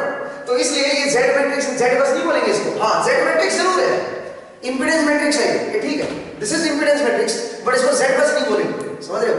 क्यों नहीं बोलेंगे z बस, बिकॉज़ z बस यहां से आता था, z बस इज i एंट्रिंग होना चाहिए इनटू y इनवर्स, इसको हम z बस बोलेंगे, ये बनेगा z बस इनटू i एंट्रिंग, मतलब i एंट्रिंग साथ में होना चाहिए, जबकि यहां पे क्या चीज साथ में, यहां पे तो मेश करंट साथ में, एंट्रिंग करंट नोड में एंटर जो कर रहा है करंट वो साथ नहीं है, समझ रहे हो, यहां पे तो मेश करंट साथ है, इसमें गलती ना करें लीजिए, ठीक है। लेकिन आप स्टेट रूल बनाइए सीधा सीधा, एक मैं बना के दिखाऊंगा, बना लोगे, चलिए आप ट्राई कीजिएगा डायरेक्ट बनाने का तरीका, ठीक है, कि किस तरह से हम ये डायरेक्ट रूल बनाते हैं, ठीक है। जैसे हमने वहां पे बनाए थे वैसे ही करेंगे, नहीं तो आप मुझे कमेंट्स कर सकते हो कि सर हमसे बन नहीं रहा है, तो आप कमेंट्स कीजिएगा, मैं किसी नए वीडियो में आपको समझा दूंगा कि किस तरह से मेरा हम डायरेक्ट रूल कैसे बनाते हैं, मैश लिखने के। तो चलिए मैंने आज समझाया आपको नोडल, ठीक है, और मैंने आपको बताया मैश, ठीक है। तो नोडल और मैश को मैं यहाँ पे रेस्ट दे रहा हूँ, नेक्स्ट जब हम मिलेंगे तो हम नेटवर्क थ्योरम्स हम स्टार्ट करेंगे, ठीक है। तो नेक्स्ट एपिसोड में नेटवर्क थ्योरम पढ़ते हैं, ठीक है। आज के लिए इतना ही, नेक्स्ट टाइम मिलेंगे, थैंक यू।